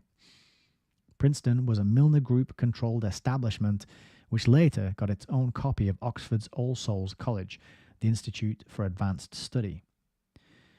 Wilson supported Morgan during the 1907 financial crisis, and Morgan, along with his Rockefeller Schiff associates, backed Wilson's 1912 presidential campaign. The largest single contributor to the Wilson campaign was Cleveland Doge. Another Morgan associate who backed Wilson was Colonel George Harvey of Harper's Weekly. Bauman was also a member of the British Royal Geographical Society. Geographical societies on both sides of the Atlantic were involved in, quote, exploration, especially in connection with discovering and obtaining information on natural resources like oil, and Bowman had authored a work on the drilling of oil wells. Paul Moritz Warburg of Kuhn Loeb, member and later president of the Federal Reserve Board Advisory Council. Otto H. Kahn of Kuhn Loeb from CFR. So that list is from the CFR historical roster of directors and officers, which is on the website cfr.org. The above list clearly exposes the CFR as an operation created and dominated by the Milner-Morgan Group and other Rothschild associates. The Warburgs of Hamburg, Germany, had close connections with the Rothschilds going back to the early 1800s. In the 1890s, Max Warburg did his apprenticeship at N.M. Rothschild in London before becoming director of his family's banking house, M.M. Warburg. In 1902, his brother Paul Moritz moved to New York, where he became a partner at Kuhn Loeb, which was run by his brother-in-law Jacob Schiff, a Rothschild agent. J.P. Morgan and Kuhn Loeb were also long-time Rothschild representatives. The Rothschilds remained close to the Morgans and Kuhn Loeb long after the creation of the CFR. In 1938, Louis von Rothschild of SM von Rothschild and Sonne of Vienna transferred the rights of disposal over all his Austrian assets to Kuhn Loeb. In the 1940s and 50s, Edmund and Leopold de Rothschild and Jacob, later Lord Rothschild of London, did their apprenticeship at Morgan-controlled Guarantee Trust, Morgan Stanley, and Kuhn Loeb. So the reference that he's relying on for all this information is this author here, Ferguson. And he's a Neil Ferguson, Niall, Neil Ferguson. He's a proper mainstream historian. The CFR has always had a large number of JP Morgan & Co. partners, associates, and employees on its board of directors, and its relationship with its British counterpart Chatham House has been very close. Its main financial supporters have been various Rockefeller foundations and funds, as well as the Rockefeller-associated Carnegie and Ford foundations, which between them control enormous resources. Their financial contributions have enabled the CFR to become a very powerful organization. The CFR and socialism. The Milnerite creators of the CFR aimed to establish a socialist-style dictatorship headed by a self-appointed administrative or technocratic elite. The aim is hinted at in Colonel Edward M. House's book Philip Drew Administrator, A Story for Tomorrow. House, intimate friend and advisor to President Wilson, was a left-wing radical who believed that the American Constitution was thoroughly outdated and should be scrapped. House and his collaborators organized a meeting during the 1919 Paris Peace Conference, which led to the creation of the CFR and Chatham House. Their sponsorship of socialism and revolution, therefore, was a logical consequence of their aims. If the Milner Group ever opposed socialism, it was only the kind over which they had no control. During the Russo-Japanese War of 1904 to 1905, the Rothschilds' U.S. representative Jacob Schiff and his bank Kuhn Loeb sided with the Japanese, providing them with a loan of $200 million. The Rothschilds, who specialized in government loans, also participated in this loan. At the same time, Schiff and the Rothschilds blocked loans to Russia. The overall result was that, in 1905, Russia was plunged into revolution. In 1907, Lord Rothschild and his cousin Edward de Rothschild issued similar loans to Japan, one of them in the amount of £23 million. As noted earlier, while Schiff and the Rothschilds provided loans to Japan, Joseph Fels of the Fabian Society, an organization with close links to the Rothschilds, provided a substantial loan in addition to pocket money to Lenin, Trotsky, and their Russian Social Democratic Labour Party, later Communist Party, during their 1907 London conference.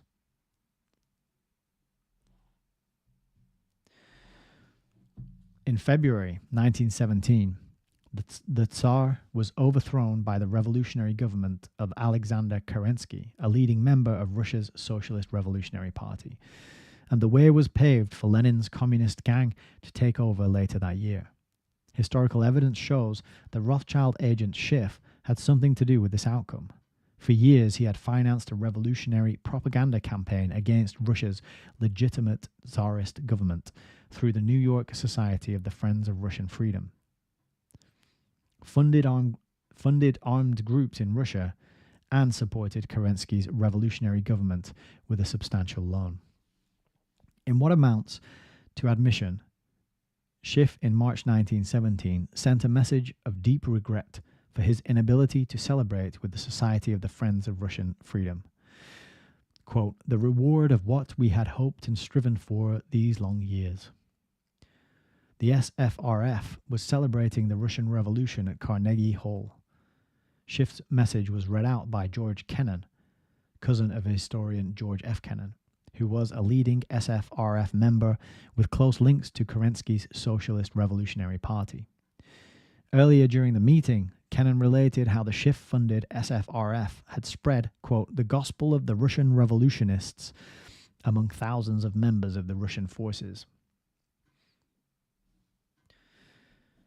Professor Sutton seems to believe that Schiff was not interested in supporting the Kerensky Liberty loan. The evidence shows that Schiff did loan money to Kerensky, and that the Rothschilds themselves participated in Kerensky's Liberty loan, contributing 1 million rubles to Kerensky's revolutionary government in 1917, as well as in the earlier Japan loans, which contributed to the fall of the Tsars. The Rothschilds' other representatives, the Morgan Group, in collaboration with the Rockefellers and their associates, were similarly involved in left-wing projects like the Chinese Revolution of 1912, the Mexican Revolution of 1910 to 1920, and again in the Russian Revolution of 1917. J.P. Morgan and Co. gave $2 million to Russia's socialist government, while Morgan associate W.B. Thompson contributed $1 million. Thompson was a director of the Federal Reserve Bank of New York, controlled by the Rockefeller, Kuhn-Loeb, and Morgan groups through their National City and First National banks. Founder of Newmont Mining and co-founder of Anglo-American. His American Red Cross mission to Russia, together with Charles R. Crane of Westinghouse Electric, the Morgan-controlled Guarantee Trust Co., and others were all involved in Russia at various times in and after 1917. The Rockefellers, Standard Oil, and the Morgan-controlled Chase National Bank, taken over by the Rockefellers in 1930, conducted business with Communist Russia since the 1917 revolution. The above activities, including Schiff's creation in 1907 of the Japan Society, must be seen as the background on which the CFR RIIA global network emerged. Woodrow Wilson, U.S. President from 1913 to 1921, and his friend and advisor Colonel House, who according to some sources was an agent for the London House of Rothschild, with which he was linked through banking and cotton interests, were instrumental in the formation of the Anglo-American Institute of International Affairs.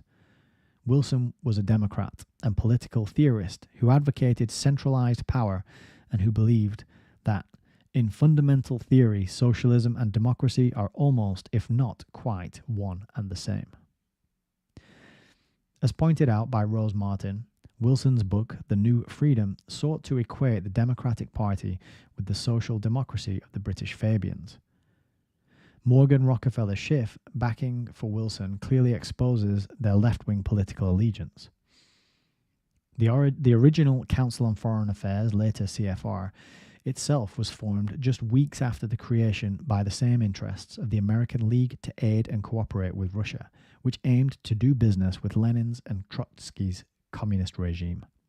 Its honorary chairman was Morgan Man Elihu Root, president of the pro-socialist CEIP and head of the 1917 Root mission to Russia, while Oscar S. Strauss, vice president of the American League to Aid and Cooperate with Russia, was a member of its board of directors. The CFR's political orientation is indicated, among other things, by statements such as that of CFR chairman Peter G. Peterson. If your last name's Peterson, don't call your kid Peter. Come on. Who, in the Council's 1997 annual report, conceded that there was a kernel of truth to the charge that the CFR was an organization of New York liberal elite. How liberal, i.e. left-wing, the organization is, emerges from the fact that left-winger Hamilton Fish Armstrong was editor of the CFR journal Foreign Affairs, while his close friend Fabian socialist Walter Lippmann was one of the journal's first contributors and CFR foreign policy expert. In particular, David Rockefeller, America's chief corporate socialist, wrote a thesis on Fabian socialism at Harvard and spent his second postgraduate year at the Fabian London School of Economics. That's from his memoirs, page 75. From 1949, he has been a director, chairman, and honorary chairman of the CFR. That's quite a link. I got to look up that page 74 in the Rockefeller book. 75. The CFR also has a long history of associating itself with socialist-infiltrated or socialist-dominated organizations like the Foreign Policy Association, the Institute of Pacific Relations, and the National Council of Churches. The same interests represented by the Laura Spelman Rockefeller Memorial, the Rockefeller Foundation, and associated outfits have also funded influential Anglo-American left-wing institutions and organizations like the Fabian Society's London School of Economics, which alone received millions of dollars, for which reason it became known as Rockefeller's baby. With all their support for socialism, ultimate power in the Milnerite scheme was of course to remain in the hands of the international financiers, whose fortunes, power and influence were above state control and who professed social equality. This has in fact been the case throughout modern history, including in communist Russia, where Milnerite interests were allowed to carry on doing business as usual. Just going to pause there for a swig. Excuse me. How's everybody doing? Looks like we got Rosemary in the chat on YouTube. Your grandson. So loses his temper if daughter tries to stop him playing computer games. Maybe the overlords will turn the internet off to make young people angry. Yeah. I think that would be a great way to cause chaos and rioting. Just switch the internet off for a week. Matteo Cicchetti, this is a golden channel. Well, that is a golden comment. Thank you very much for dropping by and leaving that comment. I appreciate it very much. Yeah, so this bit about David Rockefeller being a London School of I'm just looking over there to see if I got the book. There it is. Of course I got it. Of course I do. So this one I've shown on the channel before because it's signed. So I always make the joke that it's signed testimony from the man himself. Let's see if we got, what was it? 75, wasn't it? 77. So he did his, apparently he did his thesis on Fabian socialism. So yeah, here we go. So it says, let me move that up. So choosing a career. My senior year was occupied with writing my senior thesis on Fabian socialism, destitution through Fabian eyes. The essay pointed to the fact that the traditional European approach to poverty was based on the Christian precept of atoning for one's sins by giving alms to the poor. The focus was more on the benefits in the afterlife to the donor than on the notion that individuals had a social obligation to provide assistance to people in need. Fabian socialists, under the leadership of Beatrice and Sidney Webb, took the opposite view. They saw the provision of a minimum standard of living for everyone as a basic right of all citizens and an inherent responsibility of government. Yeah, so presupposing, always presupposing government. Always presupposing a group of people. I'll just leave it down here for now. A group of people who have the right to take 10, 20, 30, 40% of what you make, what you earn, and dole it out and dish it out to people who they deem worthy. But you don't have that right. But somehow you give them that right to do that, even though you don't have it in the first place. Like, because that's how it works, right? There's a thing that you can't do, and you give permission to a group of people over there to do that thing that you yourself can't do.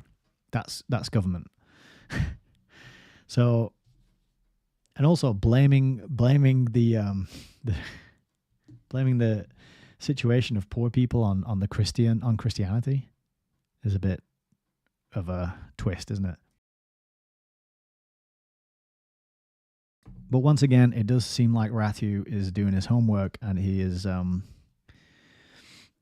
should check more of his references, but he seems to make good references. Every reference of his that I've checked has turned up to be good so far in this series. But this last bit we just went through is absolutely jam-packed with names, dates, and things to check and look up and follow through with, right? So it's not a lot of narrative, but it's certainly underlining the Hard Road to World Order article that we had a look at in the Preamble Ramble. And you can see how this bottom-up approach is done through the creation of CFR, Royal Institute for International Affairs. Really reinforces as well how on the money Alan Watt was with his shows, his blurbs, his talks, when he was pointing at these groups as the real source of power and influence. Because Ioan Ratiu connecting these groups to the money, it's that classic thing, isn't it? To follow the money. Where's the money coming from? And tracing like Anthony Sutton's work of tracing the loans, where they go, where they don't go, and how through this mechanism of controlling the money supply and deciding where the loans are given, you have a massive influence on events. And then you fund the creation of these sort of organizations, and then these people are in your pocket, they do your bidding, and they go to work on pushing through favorable policies to you and your banking buddies. It's not that hard to see how it works when you've got such excellent scholarly research such as this, connecting all the dots. All right, continuing. The CFR and the Federal Reserve. There has been much speculation about the links between the US central banking or Federal Reserve System and the Anglo-American establishment. Some authors have sought to settle the matter by insisting that the Federal Reserve is a US government institution, which is, quote, not owned by any private entities, and that, quote, the Rothschilds have nothing to do with it. As we shall see, this assessment is not entirely accurate. In the first instance, as pointed out by the economist Professor Anthony Sutton, on the evidence of Federal Reserve Vice Chairman Alan Blinder, decisions taken by the Fed cannot be changed by government or anyone else, in which case the Fed cannot really be a government institution. Secondly, Sutton also points out that the Federal Reserve is a private system with private stockholders. Indeed, the Federal Reserve may or may not be a government institution, but it's a well-known fact that shares of the 12 Federal Reserve banks which make up the system are owned by member banks, or as stated by the FR website, the Reserve banks issue shares of stock to member banks. That's nice and specific then, isn't it? From inception, these member banks, for example, the New York-based National City and First National, later merged as Citibank, and Chase National, later JP Morgan Chase, which elect the directors of the regional FR banks, were controlled by private interests such as the Morgan and Rockefeller groups and continue to be controlled by them. Even taking into account that member banks have only one vote in the election of regional FR bank directors, their influence remains considerable. In 1912, an official investigation found that J.P. Morgan & Co. partners held 72 directorships in 47 of the country's largest corporations, in addition to owning large shares of stock in National City and First National, which in turn owned stock in other large banks. It goes without saying that smaller corporations are influenced by the larger ones which dominate the industry and with which they come into direct or indirect contact. Given the growing concentration of power in the hands of a few large corporations, this influence can only have increased over time. Thirdly, as regards the Rothschild connection, the fact is that the very idea of a central bank was a European concept, and that the US Federal Reserve was conceived on the model of privately owned European institutions such as the Bank of England and the German Reichsbank, and following discussions with officials at those institutions. As is well known, the Bank of England had close historical connections with the Rothschilds. Moreover, the Rothschilds had a well-documented history of involvement in official initiatives designed to, quote, stabilize US finances in the 1870s and 1890s, while also dominating finance in Brazil and elsewhere. It therefore seems counterintuitive that the Rothschilds should have had nothing to do with the Federal Reserve project. Interestingly, a federal bank was founded in New York in 1902 by the brothers David and Louis Rothschild. It was closed down by the government only 2 years later, and the exact identity of the interests behind the operation, or indeed its true objectives, remains a mystery. That's from a New York Times article. What is certain is that the European Rothschilds operated in America and elsewhere through agents and partners they knew and trusted, like the Belmonts, the Schiffs, the Warburgs, and the Morgans. These Rothschild agents and partners were involved in the Federal Reserve project at all stages. For example, Rothschild agents Jacob Schiff and Paul Warburg of Kuhn-Loeb called for a central bank in 1907. Warburg, in particular, was a staunch advocate of a central banking system and one of the chief architects of legislation establishing the Federal Reserve. It was Warburg and his collaborator Benjamin Strong, vice president of the Morgan-controlled Bankers Trust of New York, who, as advisors to Senator Nelson Aldrich, who was John D. Rockefeller's father-in-law, persuaded the latter of the need for a centralized system. As noted above, President Woodrow Wilson's advisor, Colonel House himself, who was involved in the Federal Reserve Act of 1913, has been identified by historians as a Rothschild agent. House also selected the first Federal Reserve Board, including Rothschild associate Paul Warburg. In their turn, Rothschild associates Morgan and Kuhn Loeb nominated Benjamin Strong for the post of first governor of the Federal Reserve Bank of New York, which later became the dominant bank in the Federal Reserve. Influence on or control of the FRS by private interests must be beyond dispute, since representatives of the said interests are sitting on the bodies which control it, i.e., the Board of Governors, the Federal Open Market Committee, and the Federal Advisory Council. For example, early members of the board included Paul Warburg and Eugene Meyer of Lazard Frères & Co. Later, board chairmen have included individuals who were or later became members of the CFR and CFR-dominated organizations such as Mariner S. Eccles, Thomas B. McCabe, Arthur F. Burns, and more recently, CFR members Paul Volcker and Alan Greenspan. It may be noted that, like David Rockefeller, Volcker was a graduate of Harvard and LSE, Trilateral Commission member and economist at Chase Manhattan Bank. Rockefeller was also a director of the New York Federal Reserve Bank and was succeeded by Volcker as its president.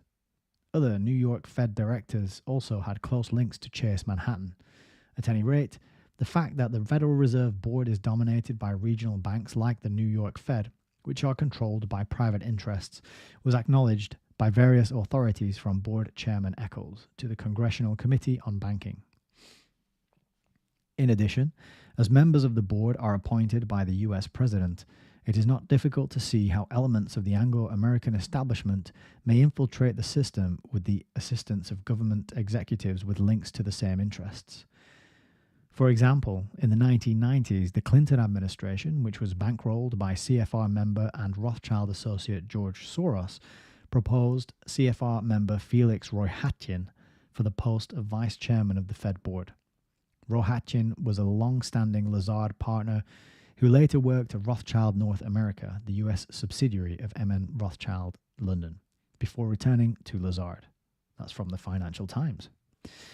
Although the proposal was rejected by the Republicans, it illustrates how the system can be used for private interests and their political collaborators for their own agenda. In the event, Clinton in 1996 reappointed as Fed chairman CFR member Alan Greenspan, who was former chairman of the Council of Economic Advisers, a former director of J.P. Morgan & Co. and Mobil Corporation, as well as a friend of Rohatyn, David Rockefeller, and Henry Kissinger. In turn, Greenspan's friends were friends and associates of the Rothschild through outfits of, in turn, Greenspan's friends were friends and associates of the Rothschilds through outfits like the Bilderberg Group, the Trilateral Commission, etc., all of which clearly identifies Greenspan as a trusted member of the same establishment. Significantly, the previous year, Clinton had nominated James Wolfenson for the post of World Bank president. Wolfenson, who is also a CFR member, was a partner of former Fed chairman Paul Volcker and Jacob Rothschild in J. Rothschild Wolfenson & Co. It follows that the links between the Federal Reserve Board and private financial interests are sufficiently strong to warrant legitimate concern. Moreover, as the chairman of the board traditionally served as chairman of the Open Market Committee, this has further strengthened the influence of private interests on the FR system. Similarly, the Advisory Council consisted of representatives of the private banking industry. Thus, in addition to being a member of the board, CFR member and Rothschild associate Paul Warburg served as member and later president of the Advisory Council. Another prominent member of the Advisory Council in the early days was Rothschild agent J.P. Morgan Jr. himself. As the banks involved, from Kuhn Loeb and J.P. Morgan to Lazard, had and continue to have close links to foreign banks, this is further evidence of the Fed's links to international financial interests. Moreover, member banks holding FR stock, which have long become multinational corporations, remain under the control of the same international interests. For example, the CEO of Citigroup from 2007 to 2012 was Vikram Pandit, a director of the Rockefeller-associated Columbia University, while the president of the Rockefeller Foundation, Judith Rodin, became an independent director of Citigroup in 2004. In addition, as in Britain and elsewhere in Europe, elements of the Anglo-American establishment have become official advisors to the US government itself, as evident from the advisory role played by Rothschild Inc. and associates in the restructuring of Chrysler and General Motors. On balance, it becomes evident that the Anglo-American establishment is in a position to influence not only the Federal Reserve, but also the US government and the Treasury Department, which handles the profits made by the Fed.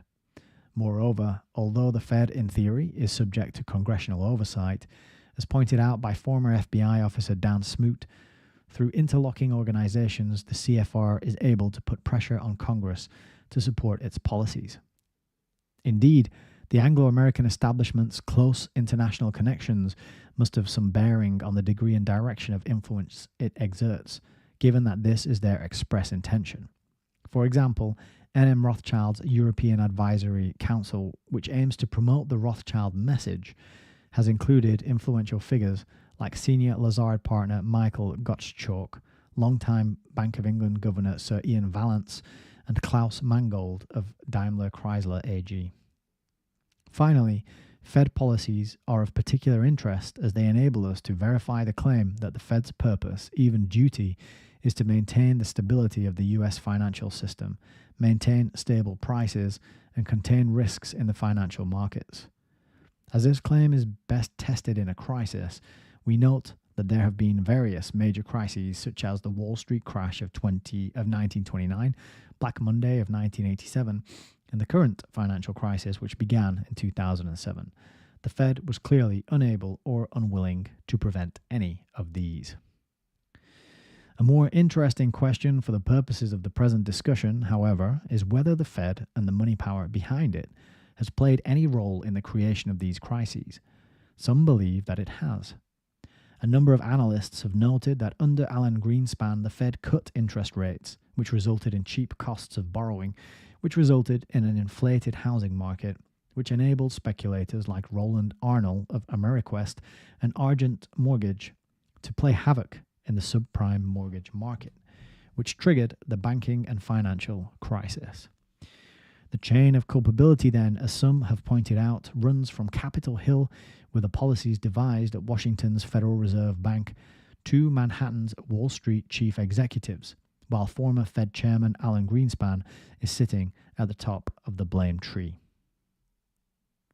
The crisis led to the collapse of many banks, enabling J.P. Morgan Chase to buy up Bear Stearns, Bank of America, to take over Merrill Lynch. As noted by the Financial Times, 21 of the 25 top subprime mortgage originators were owned or financed by the likes of J.P. Morgan, Bank of America, and Citibank, which were the largest political donors in Washington. As we now know, these banks were also key members of the Rothschild, Rockefeller-dominated Anglo-American establishment. These banks, with J.P. Morgan in the lead, had also been active in the much larger credit derivative market, which they were able to create and dominate thanks to the Financial Services Modernization Act, engineered by Fed President Greenspan and his collaborators from the Treasury Department, Robert Rubin and Lawrence Summers. Despite creating havoc in the financial markets, the same banks were able to vastly increase their power and influence, received billions of dollars in government bailouts, and had their executives appointed in advisory roles to government and business. All this exposes the Fed as a fraudulent system controlled by private interests who use their connections to government and their access to public funds to further their own agendas and tighten their stranglehold on society and the world. Boo. Plutonium Productions has rolled into the YouTube chat. Good evening, sir. Hope you're doing well. And we got a world of my own over on Rumble, who says, Foreign Affairs, USD 34.95 international annually for access to all access to foreignaffairs.com, including over a century of archives plus many more. Oh, thank you. So there's a link there, and you can access all the foreign affairs stuff. I guess that's digital access, but that's great. $34.95 for the year, dollars. And ESP's here over on Odyssey as well. How's it going? Good to have you all here. Hope you're enjoying the read so far. This book's really tying together Quigley, Sutton, Fabian Freeway, and it's a really dense net, isn't it? Once you start to learn these names, Rockefeller, Rothschild, Morgan, you see how the banking system is really the spider at the center of the web, because the money drives everything else, doesn't it? And nothing else can function without the money. You know, the government can't function without the money because it needs to collect taxes in order to exist. So these central banks who've bought and paid for all the politicians, and by doing that, the politicians force us to all use their worthless fiat, backed by nothing, funny money that gets printed out of thin air and isn't worth anything. Or at least it's worth what they say it's worth. And they get to be too big to fail. And if you counterfeit their money, you get arrested and thrown in prison. And you're not allowed to create your own money out of thin air, but they are. So it's kind of like how the government has a monopoly on violence. They have a monopoly on currency, on creating currency. And when they're so closely tied to the people who run the council, the people who are members of the groups like the CFR, and they're also so closely tied to people who attend the academic institutions like London School of Economics, Yale, Harvard, Oxford, so on. And they're all closely tied to the political institutions and offices and various groups and offices. You can see it's just one big club, right? As George Carlin told us so many years ago. It's one big club. But it's kind of boring. I think that's why a lot of people don't pay attention to it, because it's kind of boring to read this sort of stuff, right? It's not got the thrill and the excitement of, like, you know, a Harry Potter novel or something. There's no tension and danger. It's just like, oh, here's a boring list of all the people who are fucking you over every day and how they did it. And it's not like a dramatic Mission Impossible or James Bond style villain, you know, with a cat and stroking it with a scar down the face, like, and an evil laugh. You know, it's not like Dr. Evil. It's not theatrical. It's not dramatized. It's quite dull. It's boring. It's men in suits. It's bureaucratic. And it's all sort of done in a way that's legal, because they've decided because they've sort of taken charge of what's legal. And they've set themselves up as arbiters of what is right and wrong, you know, trying to supersede natural law or God's law or any sort of sense of religious morality as you might find in any of the major religions. They've said, no, do away with all that. We're going to be the arbiters of what is right and wrong, and what we are doing is not wrong, and therefore we can do it. And so reading this, it's not even like reading a crime book. You know, I'm reading another book at the minute. It's called Chaos. It's by Tom O'Neill, and it's all about the Manson killings. And this guy got obsessed with them, and he uncovered a lot of kind of the original prosecutor is really shady and hid facts from the court when they were originally having members of the family on trial, and there were things there were links, and there were meetings between certain people, and people lied under oath. And the guy who was the main prosecutor, who wrote the book Helter Skelter, he covered all this up. And the book I'm reading is a guy who's following up and finding all these holes in the official narrative. And it's quite exciting, because it's sort of like a hard-boiled thriller. You know, he's interviewing people and he's meeting all these different characters, and some of them are cooperative and some of them are really difficult.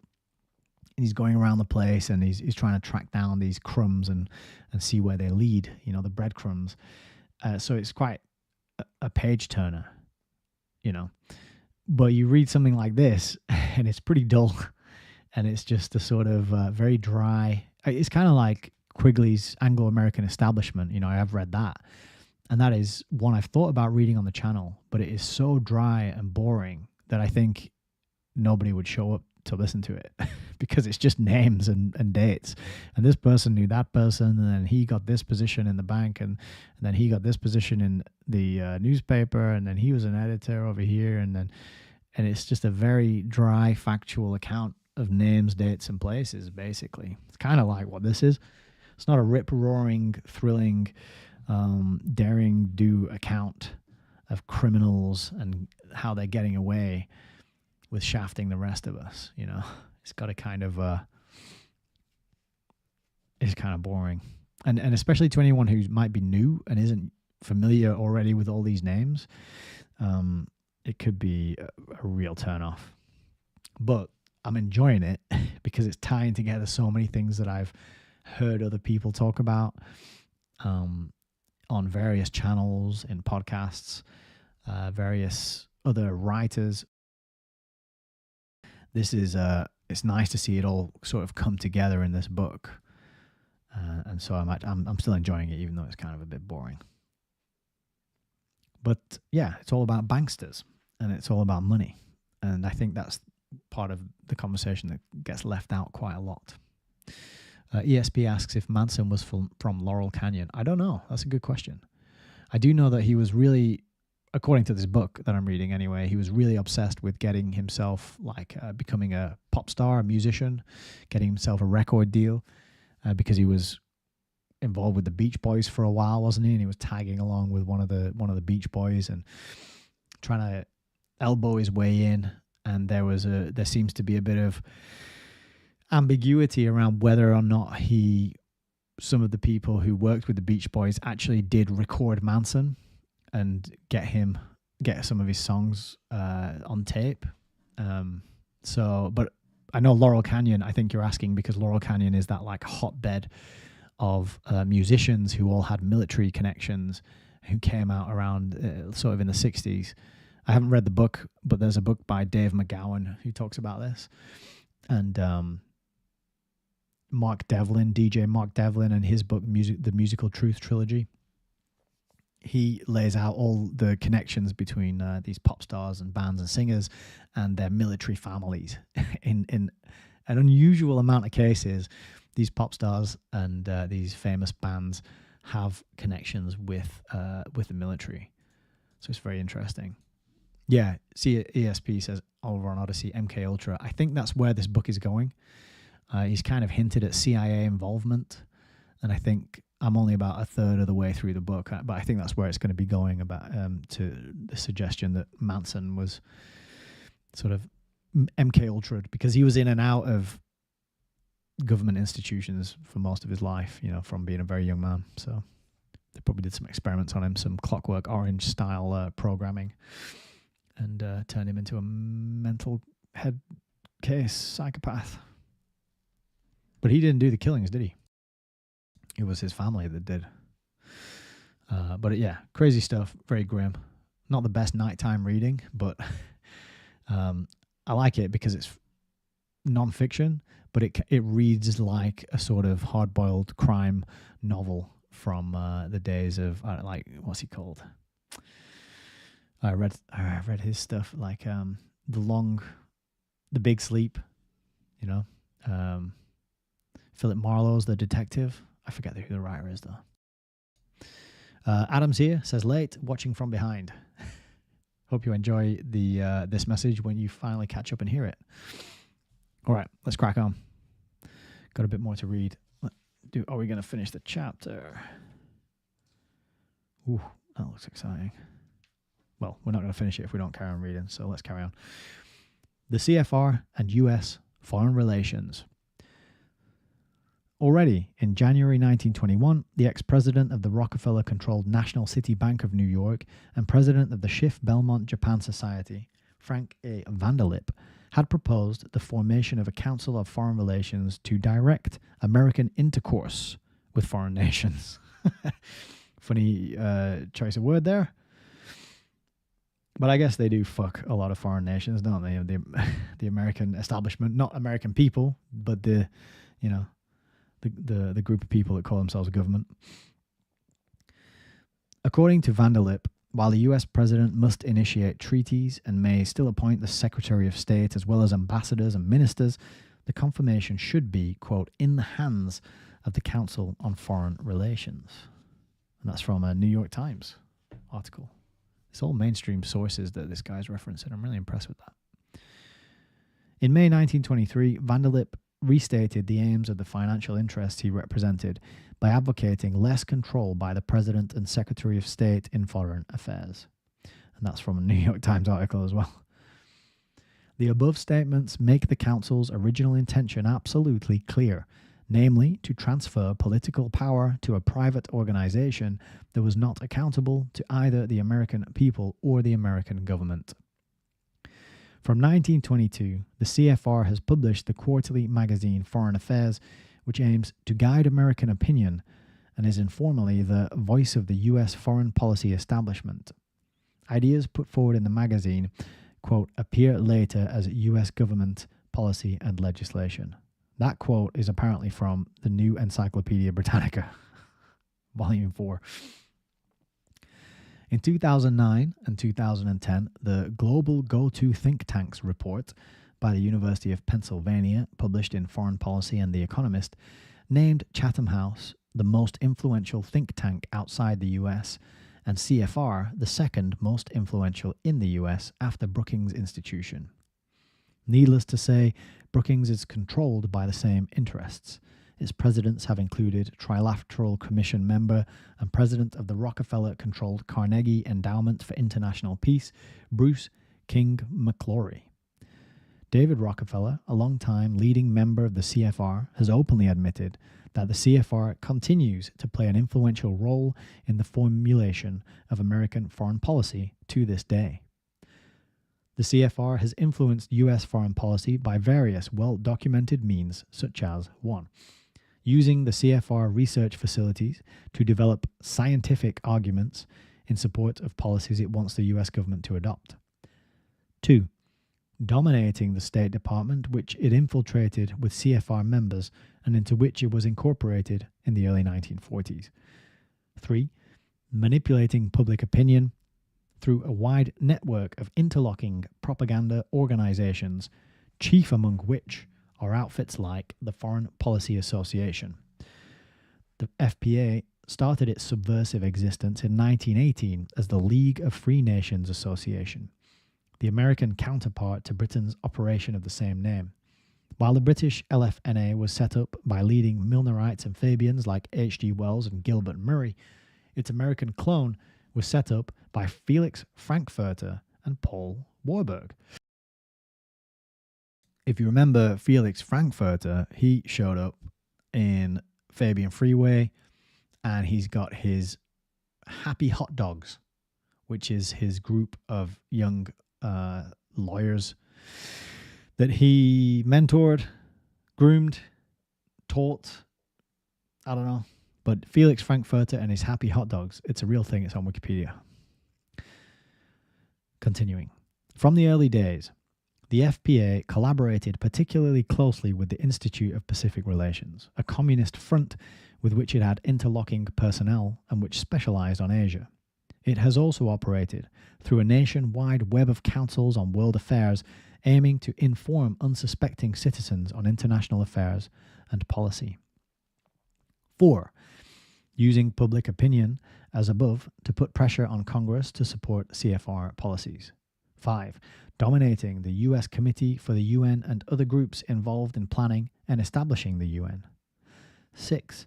Exerting influence or control over the academics involved in international relations and their study by financing universities, professorships, scholarships, etc., through organizations like the Carnegie and Rockefeller Foundations. It may be recalled in this context that David Rockefeller himself was on the board of overseers at Harvard University in the 50s and 60s and has been a friend of Harvard presidents. 7. Last but not least, the CFR and the interests behind it also exert influence or control over US presidents and presidential candidates by financing and directing their electoral campaigns, acting as presidential advisors. And good evening to you, Gwen. I hope you enjoy the catch-up. The CFR and world government. The creators of Royal Institute for International Affairs, Chatham House, and the CFR, such as Lionel Curtis and Alfred Zimmern, were internationalists who openly advocated world government. That's true, and I showed you, 3 or 4 episodes back of this series, I showed you Lionel Curtis's book, Civitas Dei, The Commonwealth of God, which is a big, thick book, 1,000 pages, written back in the early 20th century about advocating for world government. The international financial interests associated with the CFR and the Royal Institute for International Affairs and centered on financial institutions like the Bank of England and the New York Federal Reserve Bank, similarly aimed to establish a world system of financial control concentrated in private hands. The globalist designs of these groups are evident from the international network of interlocking organizations they have set up. Between 1927 and 1936, branches of Royal Institute for International Affairs were established in Canada, Australia, New Zealand, South Africa, India, and Newfoundland. I don't know how you pronounce that. Is it Newfoundland? Newfoundland? But anyway, the reference for that is Quigley. Royal Institute for International Affairs branches outside the English-speaking world were established between 1935 and 1977 in France, Sweden, the Netherlands, Denmark, Belgium, Pakistan, China, Germany, Russia, Japan, Norway, Italy, and many other countries. In addition to the above network, the Milner Group and its associates, like the Morgan Rockefeller Groups, established the League of Nations in 1919. Milnerite involvement in the League is evident from the leading role played by Milner Group members and collaborators in both the formation and management of the League. Members involved in drafting the League Covenant included Lord Robert Cecil, General Jan Smuts, Lord Phillimore, and Alfred Zimmern. Delegates to the League Assembly included Lord Cecil and Lord Astor, while among those holding high positions in the League Secretariat were Sir Eric Drummond, Harold Butler, Arthur Salter, and Benedict Sumner. That's the end of the list. On the American side were George Louis Beer, Elihu Root, Walter Lippmann, Allen Dulles, Colonel Edward M. House, and many others. It is useful to note that although the original professed intention had been to make Britain the centre of a world empire, this was gradually replaced by the idea of transforming the British Empire into a commonwealth of nations and then placing that system within a League of Nations. The same applied to America, which, as observed by CFR critics, was to be incorporated into a worldwide socialist system. Following America's rejection of the League, the same interests began working for the construction of a new international organization, the United Nations. As with the League, the involvement of these interests in the creation and management of the UN has been amply documented by many researchers. A significant role in the creation of the UN was played by leading CFR member Isaiah Bauman, who prepared their final memorandum at the 1944 Dumbarton Oaks Conference. As pointed out by Dan Smoot, over 40 CFR members were members of the 1945 UN Conference at San Francisco, where the UN Charter was written. They included Secretary of State Edward R. Stettinius, CFR co-founder and future Secretary of State John Foster Dulles, future Governor of New York and U.S. Vice President Nelson Rockefeller, future President of the World Bank John J. Jack McCloy, Secretary General of the UN Conference and Director of the U.S. Office of Special Political Affairs Alger Hiss, etc. On the British side, there were prominent Milner Group members like General Smuts a member of the Inner Circle, who wrote the preamble of the UN Charter. Basically, the UN has been exposed as an organization run by socialists and international financiers belonging to the groups described above. The same applies to the various agencies and associated organizations of the UN. For example, World Bank presidents who are traditionally US nationals have included Eugene Meyer, former chairman of the Federal Reserve Board of Governors, Eugene R. Black, senior, vice president of Chase National Bank, Robert McNamara of Ford Motor Company, and Louis T. Preston of J.P. Morgan. All were CFR directors. The World Bank provides loans to governments, which has given it an unprecedented degree of influence on world affairs. And I just thought there as well that, remember earlier how it talked about Rothschilds specializing in giving loans to governments, and that was backed up by our reading of The Romance of the Rothschilds, which was a 1914 book, I want to say. We read on this channel. It's on the playlist tab on YouTube. It's only on YouTube. It just makes me think of, when they say like God created man in his image. I feel like Rothschilds created the World Bank in their image, Just that sentence there just reminded me of that previous bit, specializing in making loans to governments. So carrying on. World Bank President John J. McCloy of the Rockefeller Associated New York law firm Milbank, Tweed, Hadley and McCloy became High Commissioner for occupied Germany and was responsible for the creation of the German state after the war. McCloy also became chairman of Chase National Bank and CFR, as well as advisor to a string of US presidents. Other key instruments of world government created by the CFR and the money interests behind it are the private and semi-secret organizations, the Bilderberg Group and the Trilateral Commission. The Bilderberg Group was created in 1954 by Fabian's Joseph Rettinger, Hugh Gaitskell, and Dennis Healy, in collaboration with David Rockefeller. The Trilateral Commission was founded in 1973 by David Rockefeller, who acted as chairman, and his friend and collaborator Zbigniew Brzezinski of Columbia University as founding North American director. In 1970, Brzezinski had written a book entitled Between Two Ages, America's Role in the Technotronic Era, in which he declared that national sovereignty was no longer viable and advocated a movement towards a larger global community shaped by an international hub like the Trilateral Commission. And that book I do not have, but because it's quite pricey, and for some reason I just haven't ever found myself pouncing on a copy of it. But I got to get that. It's a big new Brzezinski. Trilateral Commission members have included European politicians like former French President Giscard d'Estaing, who drafted the EU Constitution, leading British Fabian socialist and EU Trade Commissioner Peter Mandelson, and from 2010, leading Spanish socialist Javier Solana, former NATO Secretary General of the European Council and High Representative for the Common Foreign and Security Policy of the European Union. As indicated above, the TC has also included financiers like Federal Reserve Chairman Alan Greenspan, who are also CFR members and participants in Bilderberg conferences. Edmond de Rothschild, president of the French-Swiss private banking group Edmond de Rothschild, so he just named the private banking group after himself, was Trilateral Commission member as well as a member of the Bilderberg Steering Committee. Another participant in Bilderberg meetings has been Sir Evelyn de Rothschild, the first cousins of banking, men in the news, Evelyn de Rothschild and David de Rothschild. That's from Financial Times.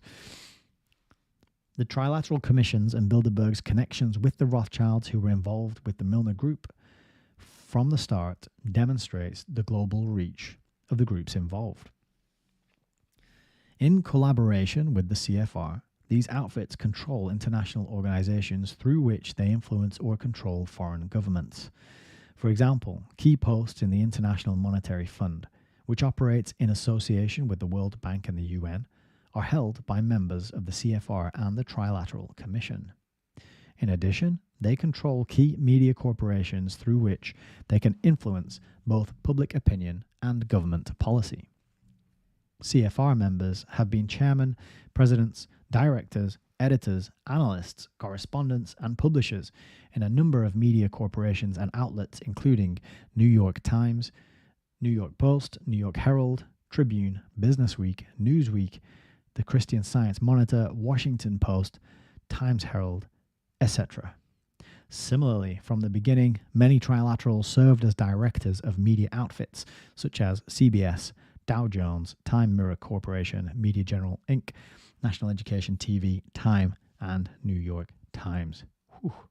Well, and I think this is going to be the last section of this chapter. Oh, no, hang on. Okay, we've got about 6.5 pages to go.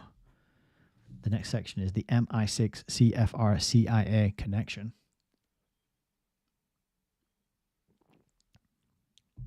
And we're going to do it. Let's carry on. It's Friday night. Let's go wild. The Milner Group and its Morgan Rockefeller associates have always been very close to the intelligence services. Britain's Foreign Intelligence Agency, the Secret Intelligence Service, aka MI6, was an interdepartmental service of the Foreign Office, the Admiralty, and the War Office, all of which were run by the interlocking Cecil Bloch and Milner Group. MI6 was created in 1909 by a committee chaired by Milnerite War Secretary Richard Haldane. Its first chief was Mansfield Cumming, who was appointed by FO Undersecretary Sir Charles Hardinge, a protege of Cecil Bloch founder Robert Gascoigne Cecil, Lord Salisbury. In 1940, the Milner Group, now headed by Lionel Curtis, was again in charge of the Foreign Office, which controlled MI6, while Lord Halifax was Foreign Secretary. His fellow Milner member, Lord Lothian, was British Ambassador to the US. As part of the Milner Group's global expansion, MI6 set up an American station called the British Security Coordination. This organization, which was responsible for operations in the entire Western Hemisphere, was headquartered in the New York Rockefeller Center and was run by William Stevenson, aka Intrepid, I believe his codename was.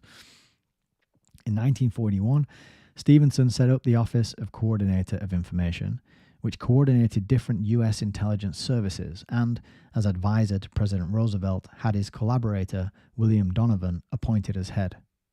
In 1942, COI became the Office of Strategic Services. After the war, in 1947, the OSS was reorganized as the Central Intelligence Agency. The CIA, therefore, was a Milner CFR creation and part of MI6's global network.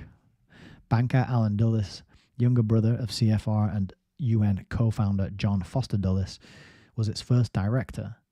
Most CIA directors have been CFR members ever since. Wow. In 1943, David Rockefeller himself became a member of the U.S. Joint Intelligence Collection Agency in French North Africa, where he was in touch with Henry Chevalier, general manager of Rockefeller's Standard Oil interests, and set up his own intelligence network there.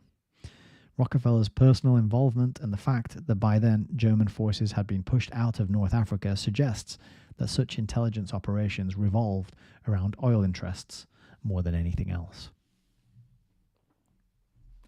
Is there anything they don't control? The CFR, multiculturalism, and Islamization. Through the worldwide funding of educational and cultural institutions, the Milner and Morgan Rockefeller groups and their associates control not only international politics, but also culture, which is now becoming global as a result of the activities of the above interests. In 1942, leading CFR member Paul G. Hoffman, former president of the Ford Foundation and later director of the Special UN Fund for Economic Development, founded the influential think tank, the Committee for Economic Development. CED, the Committee for Economic Development subsidiaries like the College Community Research Centers and Joint Council on Economic Education, reached into public schools, colleges, and communities throughout the US. Their effort was supervised by the CED's Business Education Committee, which was run by influential CFR members with links to the financial interests behind the CFR network. One of its members was Walter Rothschild, president of the Abraham and Strauss department store chain. On a larger scale, the enforcement of a global culture to suit the above interests has taken place through international organizations like the UN Educational, Scientific and Cultural Organization, UNESCO. UNESCO is the cultural agency of the UN and was created in 1945 to promote international collaboration through education, science and culture. In fact, UNESCO was the successor to the Milner-Fabian International Committee on Intellectual Cooperation, the advisory body to the League of Nations Intellectual Cooperation Organization, which along with the CICI Executive Agency, the International Institute of Intellectual Cooperation, was used by the Milner Group and its associates to coordinate their international operations from the 1920s. Whoa, that was a tricky one to read. And just a reminder as well that it was Aldous Huxley's older brother, Julian Huxley, who was the first Director General of the UNESCO. Might not be called Director General, it might be like called President or something. But he was the first one. In 1948, CFR members William L. Clayton and George F. Kennan launched the European Recovery Program, aka Marshall Plan, which was ostensibly intended to reconstruct Europe. In reality, it was based on David Rockefeller's CFR report, Reconstruction in Western Europe, and its true purpose was to establish total control over Europe. Wow. The intelligence services on both sides of the Atlantic, which were controlled by these groups, have played key roles in this process. A key plank in the Marshall Plan was the cultural reconstruction of Europe on Milner CFR lines. In the early 1950s, the CFR-controlled CIA and MI6 set up the Congress for Cultural Freedom, which aimed to bring about the cultural reconstruction of Europe through information, education, orientation, agitation, which actually sounds a lot like the title of this book, which is about the Fabians. Educate, Agitate, Organize. 100 Years of Fabian Socialism by Patricia Pugh.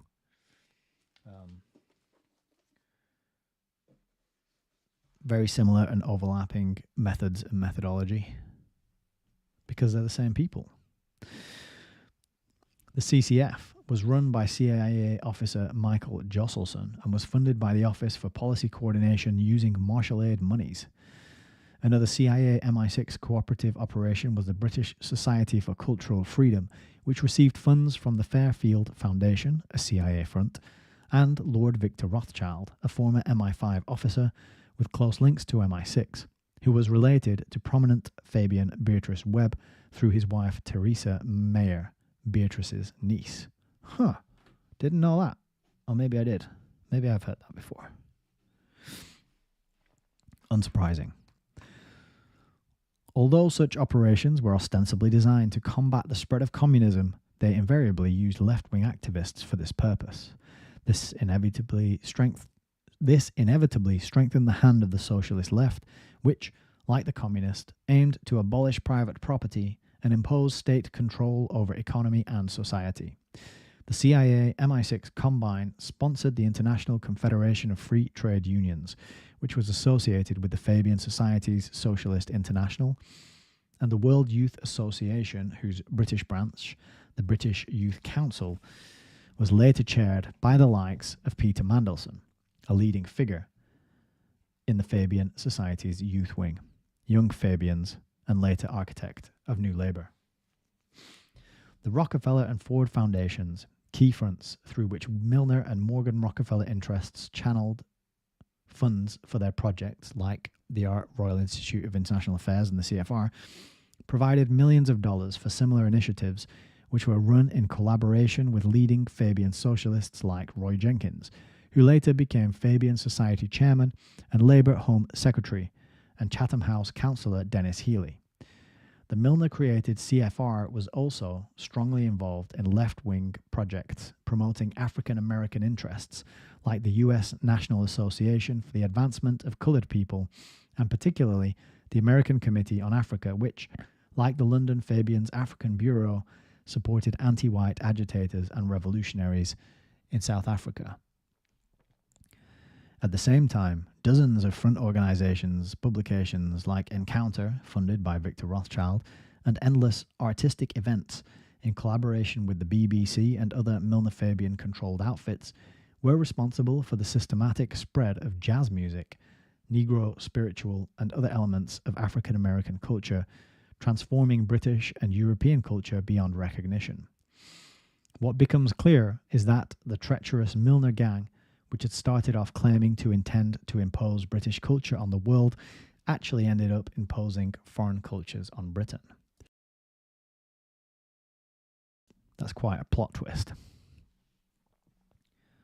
Inevitably, multiculturalism became a key element in the construction of this Secret Service-imposed New World culture.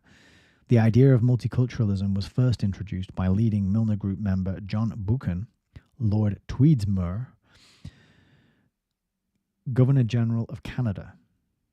So I haven't heard of him before, actually, I don't think, John Buchan. In the 1930s, Buchan claimed that, quote, the strongest nations are those that are made up of different racial elements. By the 1960s, multiculturalism had become official policy in Canada and, along with African American culture, was copied by other Milnerites, Fabians, and fellow travellers, like Home Secretary Roy Jenkins, who was the architect of multiculturalism and resulting Islamization in the UK. Other European nations fared no better. While British society was being ethnically enriched by tens of thousands of South Asians and West Indians, the administration of US President J.F. Kennedy, a CFR member, in 1961 forced Germany to accept Turkish guest workers, who, over time, created a 4 million-strong Muslim colony, contributing in no small measure to the systematic and deliberate Islamization of Europe. Kennedy's special advisor at the time was CFR foreign relations expert Henry Kissinger, who was working for the Rockefellers and clearly represented Rockefeller and associated oil interests in the Middle East. In the same year, Kennedy appointed John McCone, a CFR director and shareholder in the Rockefellers' Chevron, head of the CIA. The latter, in collaboration with MI6, funded the Egyptian Muslim Brotherhood and backed the Saudi regime, which was funding the Brotherhood and other Islamist outfits. Again, the reason behind this was oil interests. The Anglo-American establishment preferred to do business with Islamic fundamentalists as opposed to more secular but also more independent-minded Arab nationalists. Another key CFR member, in fact chairman, in the US administration was John McCloy, a longtime Rockefeller associate and representative of their oil interests, who served as presidential advisor to Kennedy and subsequent US leaders. In the 1970s, the CFR's domination of the US State Department enabled the interests behind it, notably the Rockefellers' Aramco, in collaboration with the US government and the Saudi royal family, to engineer the oil crisis, resulting in soaring oil prices and unprecedented Western dependence on Arab investments and loans. In the 1980s, in collaboration with the British-created Pakistani Inter-Services Intelligence, the CFR-controlled CIA and MI6 were responsible for recruiting, training, and funding the anti-Soviet elements in Afghanistan who later became Al-Qaeda and the Taliban. And he's referencing Curtis, and I think I know what book he's referencing. In fact, if you look over my shoulder there, you can see this book at the top, Secret Affairs. That is by a guy called Mark Curtis, and he is a Royal Institute for International Affairs guy, you know. So when he's referencing Curtis, he's actually referencing the Royal Institute for International Affairs itself, right? And, you don't take my word for it, do you? Don't want to take my word for it. Question everything. So this book is Secret Affairs. This is Britain's collusion with radical Islam. This is by Mark Curtis. And it says right here that he has also worked in the field of international development for 25 years. Hang on. Let me go further up here. Sorry, there. He is former research fellow at the Royal Institute of International Affairs, Chatham House, and former director of the World Development Movement. So there you are. So Mark Curtis of Chatham House says that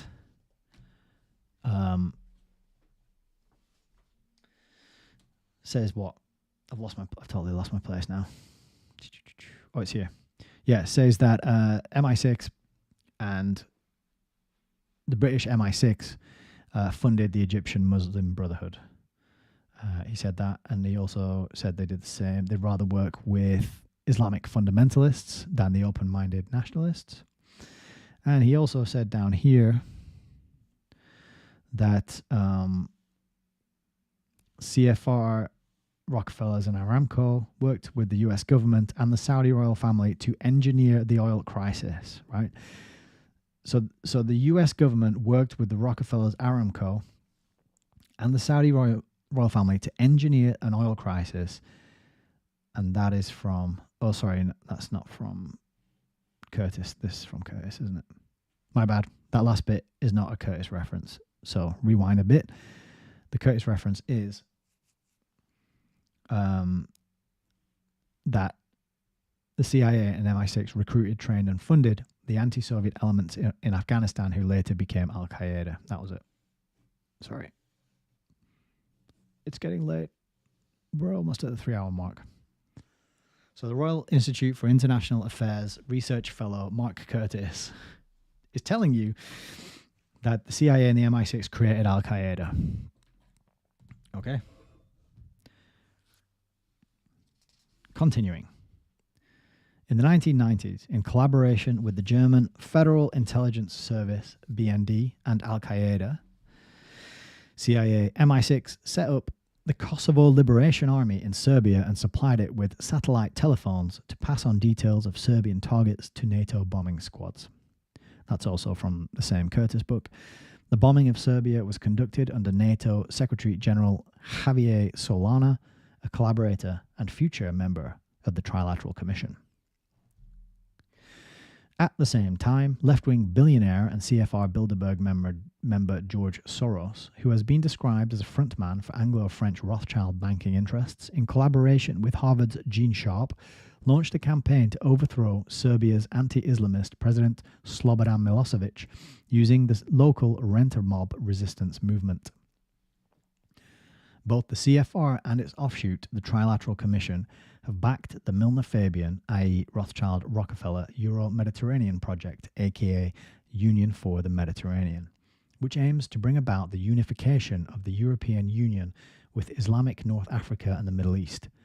In the summary of its 9th of November 2008 meeting in Paris, the Trilateral Commission praised the Mediterranean Union project as a model for the world. Indeed, while America has no geographical proximity to the Muslim world, Islam is steadily advancing on American soil thanks to the efforts of left-wing organizations directly or indirectly linked to CFR-TC interests and their global Islamization program. In his excellent expose of Islamist tactics, Robert Spencer relates that in December 2005, Harvard University received millions of dollars from Prince Al-Walid bin Talal, a nephew of Saudi Arabia's King Fahd, for an Islamic Studies department. But this is not the whole story. A more complete version is that Saudi Arabia's Islamist rulers have long-time connections with Rockefeller interests, and so has Harvard. The Rockefellers' Chase Manhattan Bank has served as personal bank to members of the Saudi royal family. Similarly, bin Talal is a shareholder in Rockefeller CFR-controlled Citigroup Inc., whose executive Robert E. Rubin was a member of Harvard Core, the university's executive board from 2002 to 2014. In September 2007, Harvard's investment group, Harvard Management Company, which is likewise controlled by Rockefeller CFR TC elements, like Jack Mayer of the Rockefeller Foundation and Mohammed El Arian of IMF, invested hundreds of millions of dollars in the Middle East North Africa Fund, a project of EFG Hermes, a Middle Eastern private investment bank, which also funds the European Union's UFM scheme. So that UFM is the Mediterranean Union for the Mediterranean scheme. Spencer also relates how, in 2008, John Esposito of Georgetown University, in collaboration with the Gallup World Poll, published the book Who Speaks for Islam? What a Billion Muslims Really Think, which seeks to project the Muslim world as moderate and pro-democracy. Again, it may be added that Gallup was founded by CFR member George Gallup. In light of these and other related facts, it is not entirely surprising that one of the key organizations responsible for the Islamization of America, sponsored by bin Talal, calls itself the Council on American Islamic Relations. And that is abbreviated to CAIR. They just care. CAIR. They just care about Islam. Okay. Goodness me. Whew. That was an excellent chapter. I agree, ESP. Over on Odyssey says, it's like being plugged directly into the mains, learning what these people have been up to. This is a very good chapter. Agreed. I'm finding that is all killer, no filler. There's absolutely no fluff in here. And I feel like I could read and reread and reread and really absorb all these connections and just sound like an absolute maniac by memorizing and learning all this stuff. It would be good to know it all inside out, wouldn't it? But it would take me quite a few repetitions, I think. But now that we've got them recorded on the channel, we can go back and listen to them as we're driving or exercising or walking around. It's a good way to absorb this information because it's so dense that I think multiple listens and revisitations are necessary, certainly from my point of view, because I'll forget most of this immediately after reading it. Plutonium Productions says, when are you going to write your own book, Nick? Now, that's a question, isn't it? What would I write about? That's the thing. Because I think all the important stuff's already been written about. You know, all I could do that hasn't been done is like some story of my life, maybe some autobiography of, you know, Nick Hayes. But when it comes to this stuff, I mean, you can't get much better than what we're reading right here, in my opinion. This is one of the best books I've read since I started reading around these topics, because he just pulls together so many resources and does a great job of it. Yeah. So speaking of resources, references, and notes, let's have a look at his references and notes for this chapter. So he's got a Peter Bernstein book, The Power of Gold. Never heard of that one. Lawrence Burroughs, The International Origins of the Federal Reserve System. That sounds good. That's a 1997 book, fairly new. Elites in American History, 3 volumes by Philip Birch. Ooh, that also sounds good. John Callaghan, The Labour Party and Foreign Policy, a History. Margaret Cole's book again. The Rockefellers and American Dynasty, 1976, Collier and Horowitz. There's the Secret Affairs book that we were just looking at. Mark Curtis. Ralph Dahrendorf, A History of the London School of Economics and Political Science. That sounds good too. Haven't got a history on the LSE. The Federal Reserve, An International Mystery by Thibaut de Saint-Phal. That's 1985. That'd probably be good. Pierre de Villemarest. That is a French book, it looks like. 2 French books. Oh my goodness, we got 2 more pages of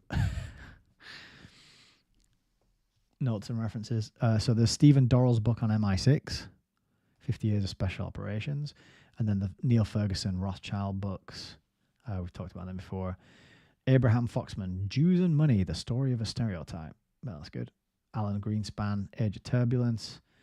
The Shadow Party, Richard Poe and David Horowitz. That looks pretty good. I've seen that. I've never ordered it, but that's on Amazon. You can get. Quite new, 2006. Jeffrey Keith, MI6, History of Secret Intelligence Service. That's available. That's pretty cheap. Meyer Kutz's Rockefeller Power. I haven't heard of that one before. I've got a lot of Rockefeller books, but I haven't heard of that one. There's a book here, The Rich and the Super Rich, and William Domhoff, Who Rules America. What else we got? Jim Marrs, Rule by Secrecy. Martin Rose, Fabian Freeway, of course. The End of Empire and the Ideological Origins of the United Nations. That sounds good. Eustace Mullins, Secrets of the Federal Reserve. Must have. I don't have it, but it is a must have.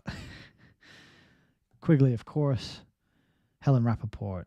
That one he mentioned in another chapter. I want to get that. Conspirator, Lenin in Exile. Rockefeller's Memoirs. Cool. All right. Next page, we got Mr. House of Texas. I actually do have a copy of that. We've got to read that on the channel sometime. I really want to read that one. Dan Smoot, The Invisible Government. That one's available. I was looking that up the other day. Stealth Jihad by Robert Spencer. How Radical Islam is Subverting America Without Guns and Bombs. That'd be a good one. Walter Lippmann and the American Century also would be a good one to get. Oh, so many books. Cool. And then there's a note here, which is well long, so maybe I won't read that. That is the end of this chapter. I'll put that note on the screen, though, if anybody wants to take a screenshot for later to read that note. It's all about Russia and supporting the revolution in Russia being contrary to Britain's interests on the face of it. But then I guess maybe it wasn't in the end. Okay, that is another chapter polished off. Chapter 4 done and dusted. Next chapter is going to be chapter 5, Chatham House, the Royal Institute for International Affairs. So, good stuff. Meaty, dense, but as ESP said over on Odyssey, it's like plugging into the Matrix. You know in the Matrix where it's like, I know Kung Fu. You read something like this and it's like, I know what they did. And I know who did it. And I know their names. And I know the dates. Because it's so dense. So dense with info, well-researched, well-referenced. And is not just pulling names and dates and places and organizations out of the back of the sofa. He's giving you the references, and then those books, a lot of those books he's referenced also have loads of references. If we go to Secret Affairs, for example, this is a dense book. I think can you see here where I've tabbed it? I put a little blue tab on. So that tab is where the footnotes and references begin.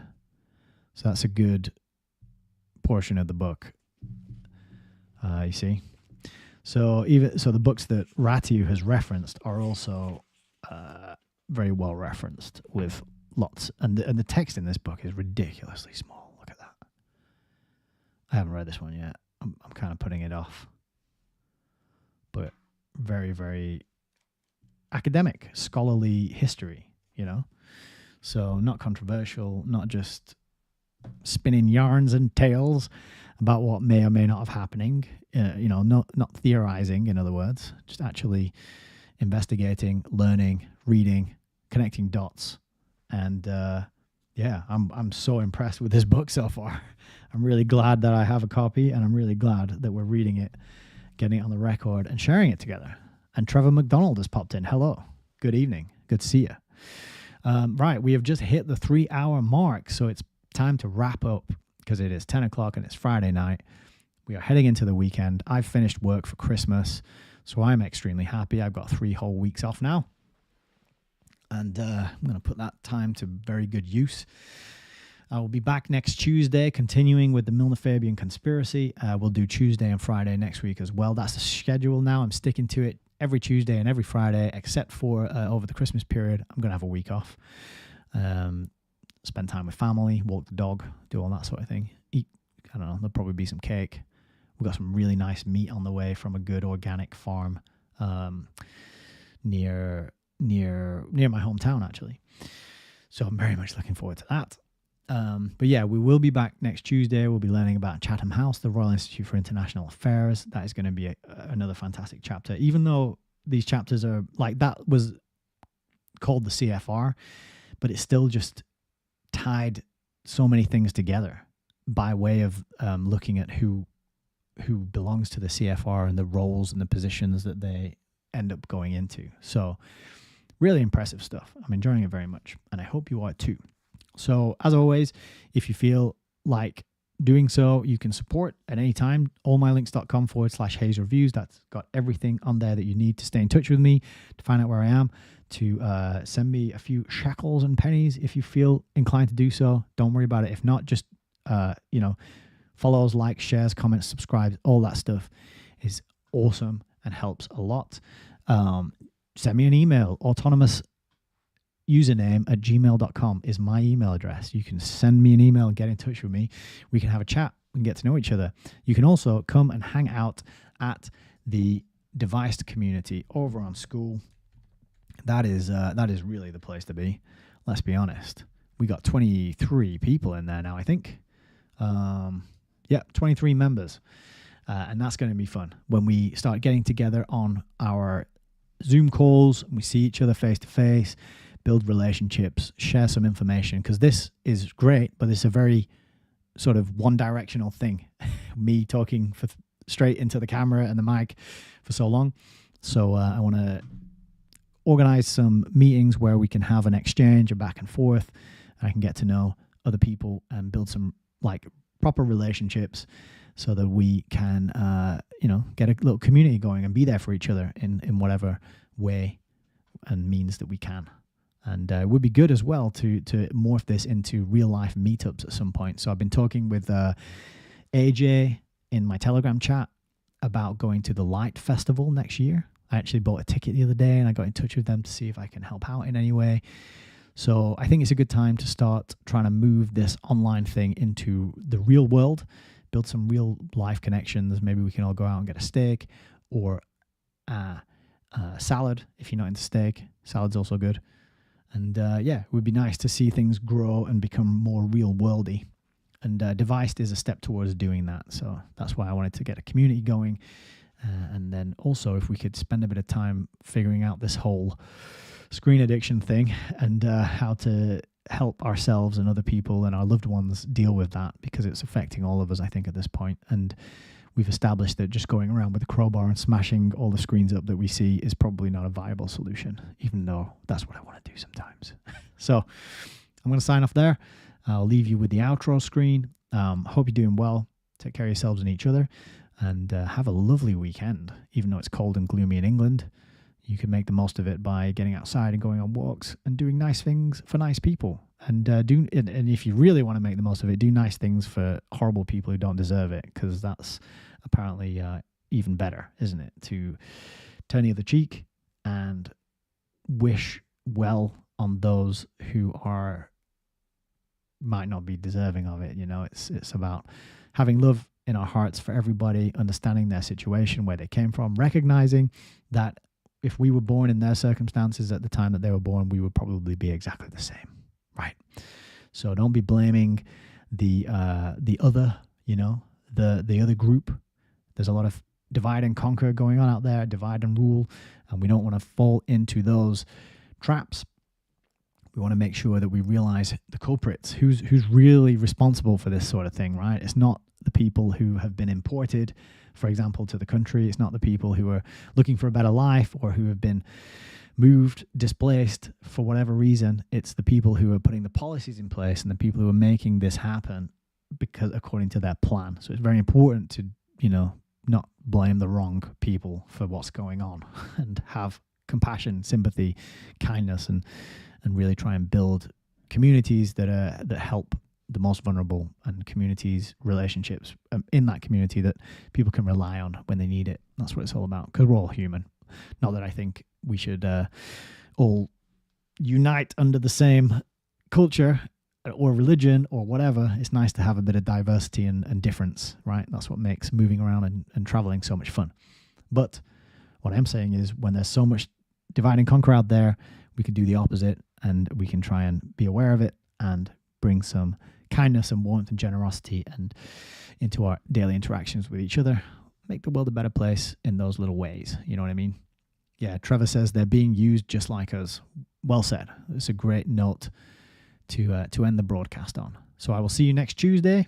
And I don't mean that the way it's used. That is an acronym, but it's not what I intend it to be. I will broadcast again on the day after Monday, which happens to be Tuesday, and I'll see you on that day. Okay?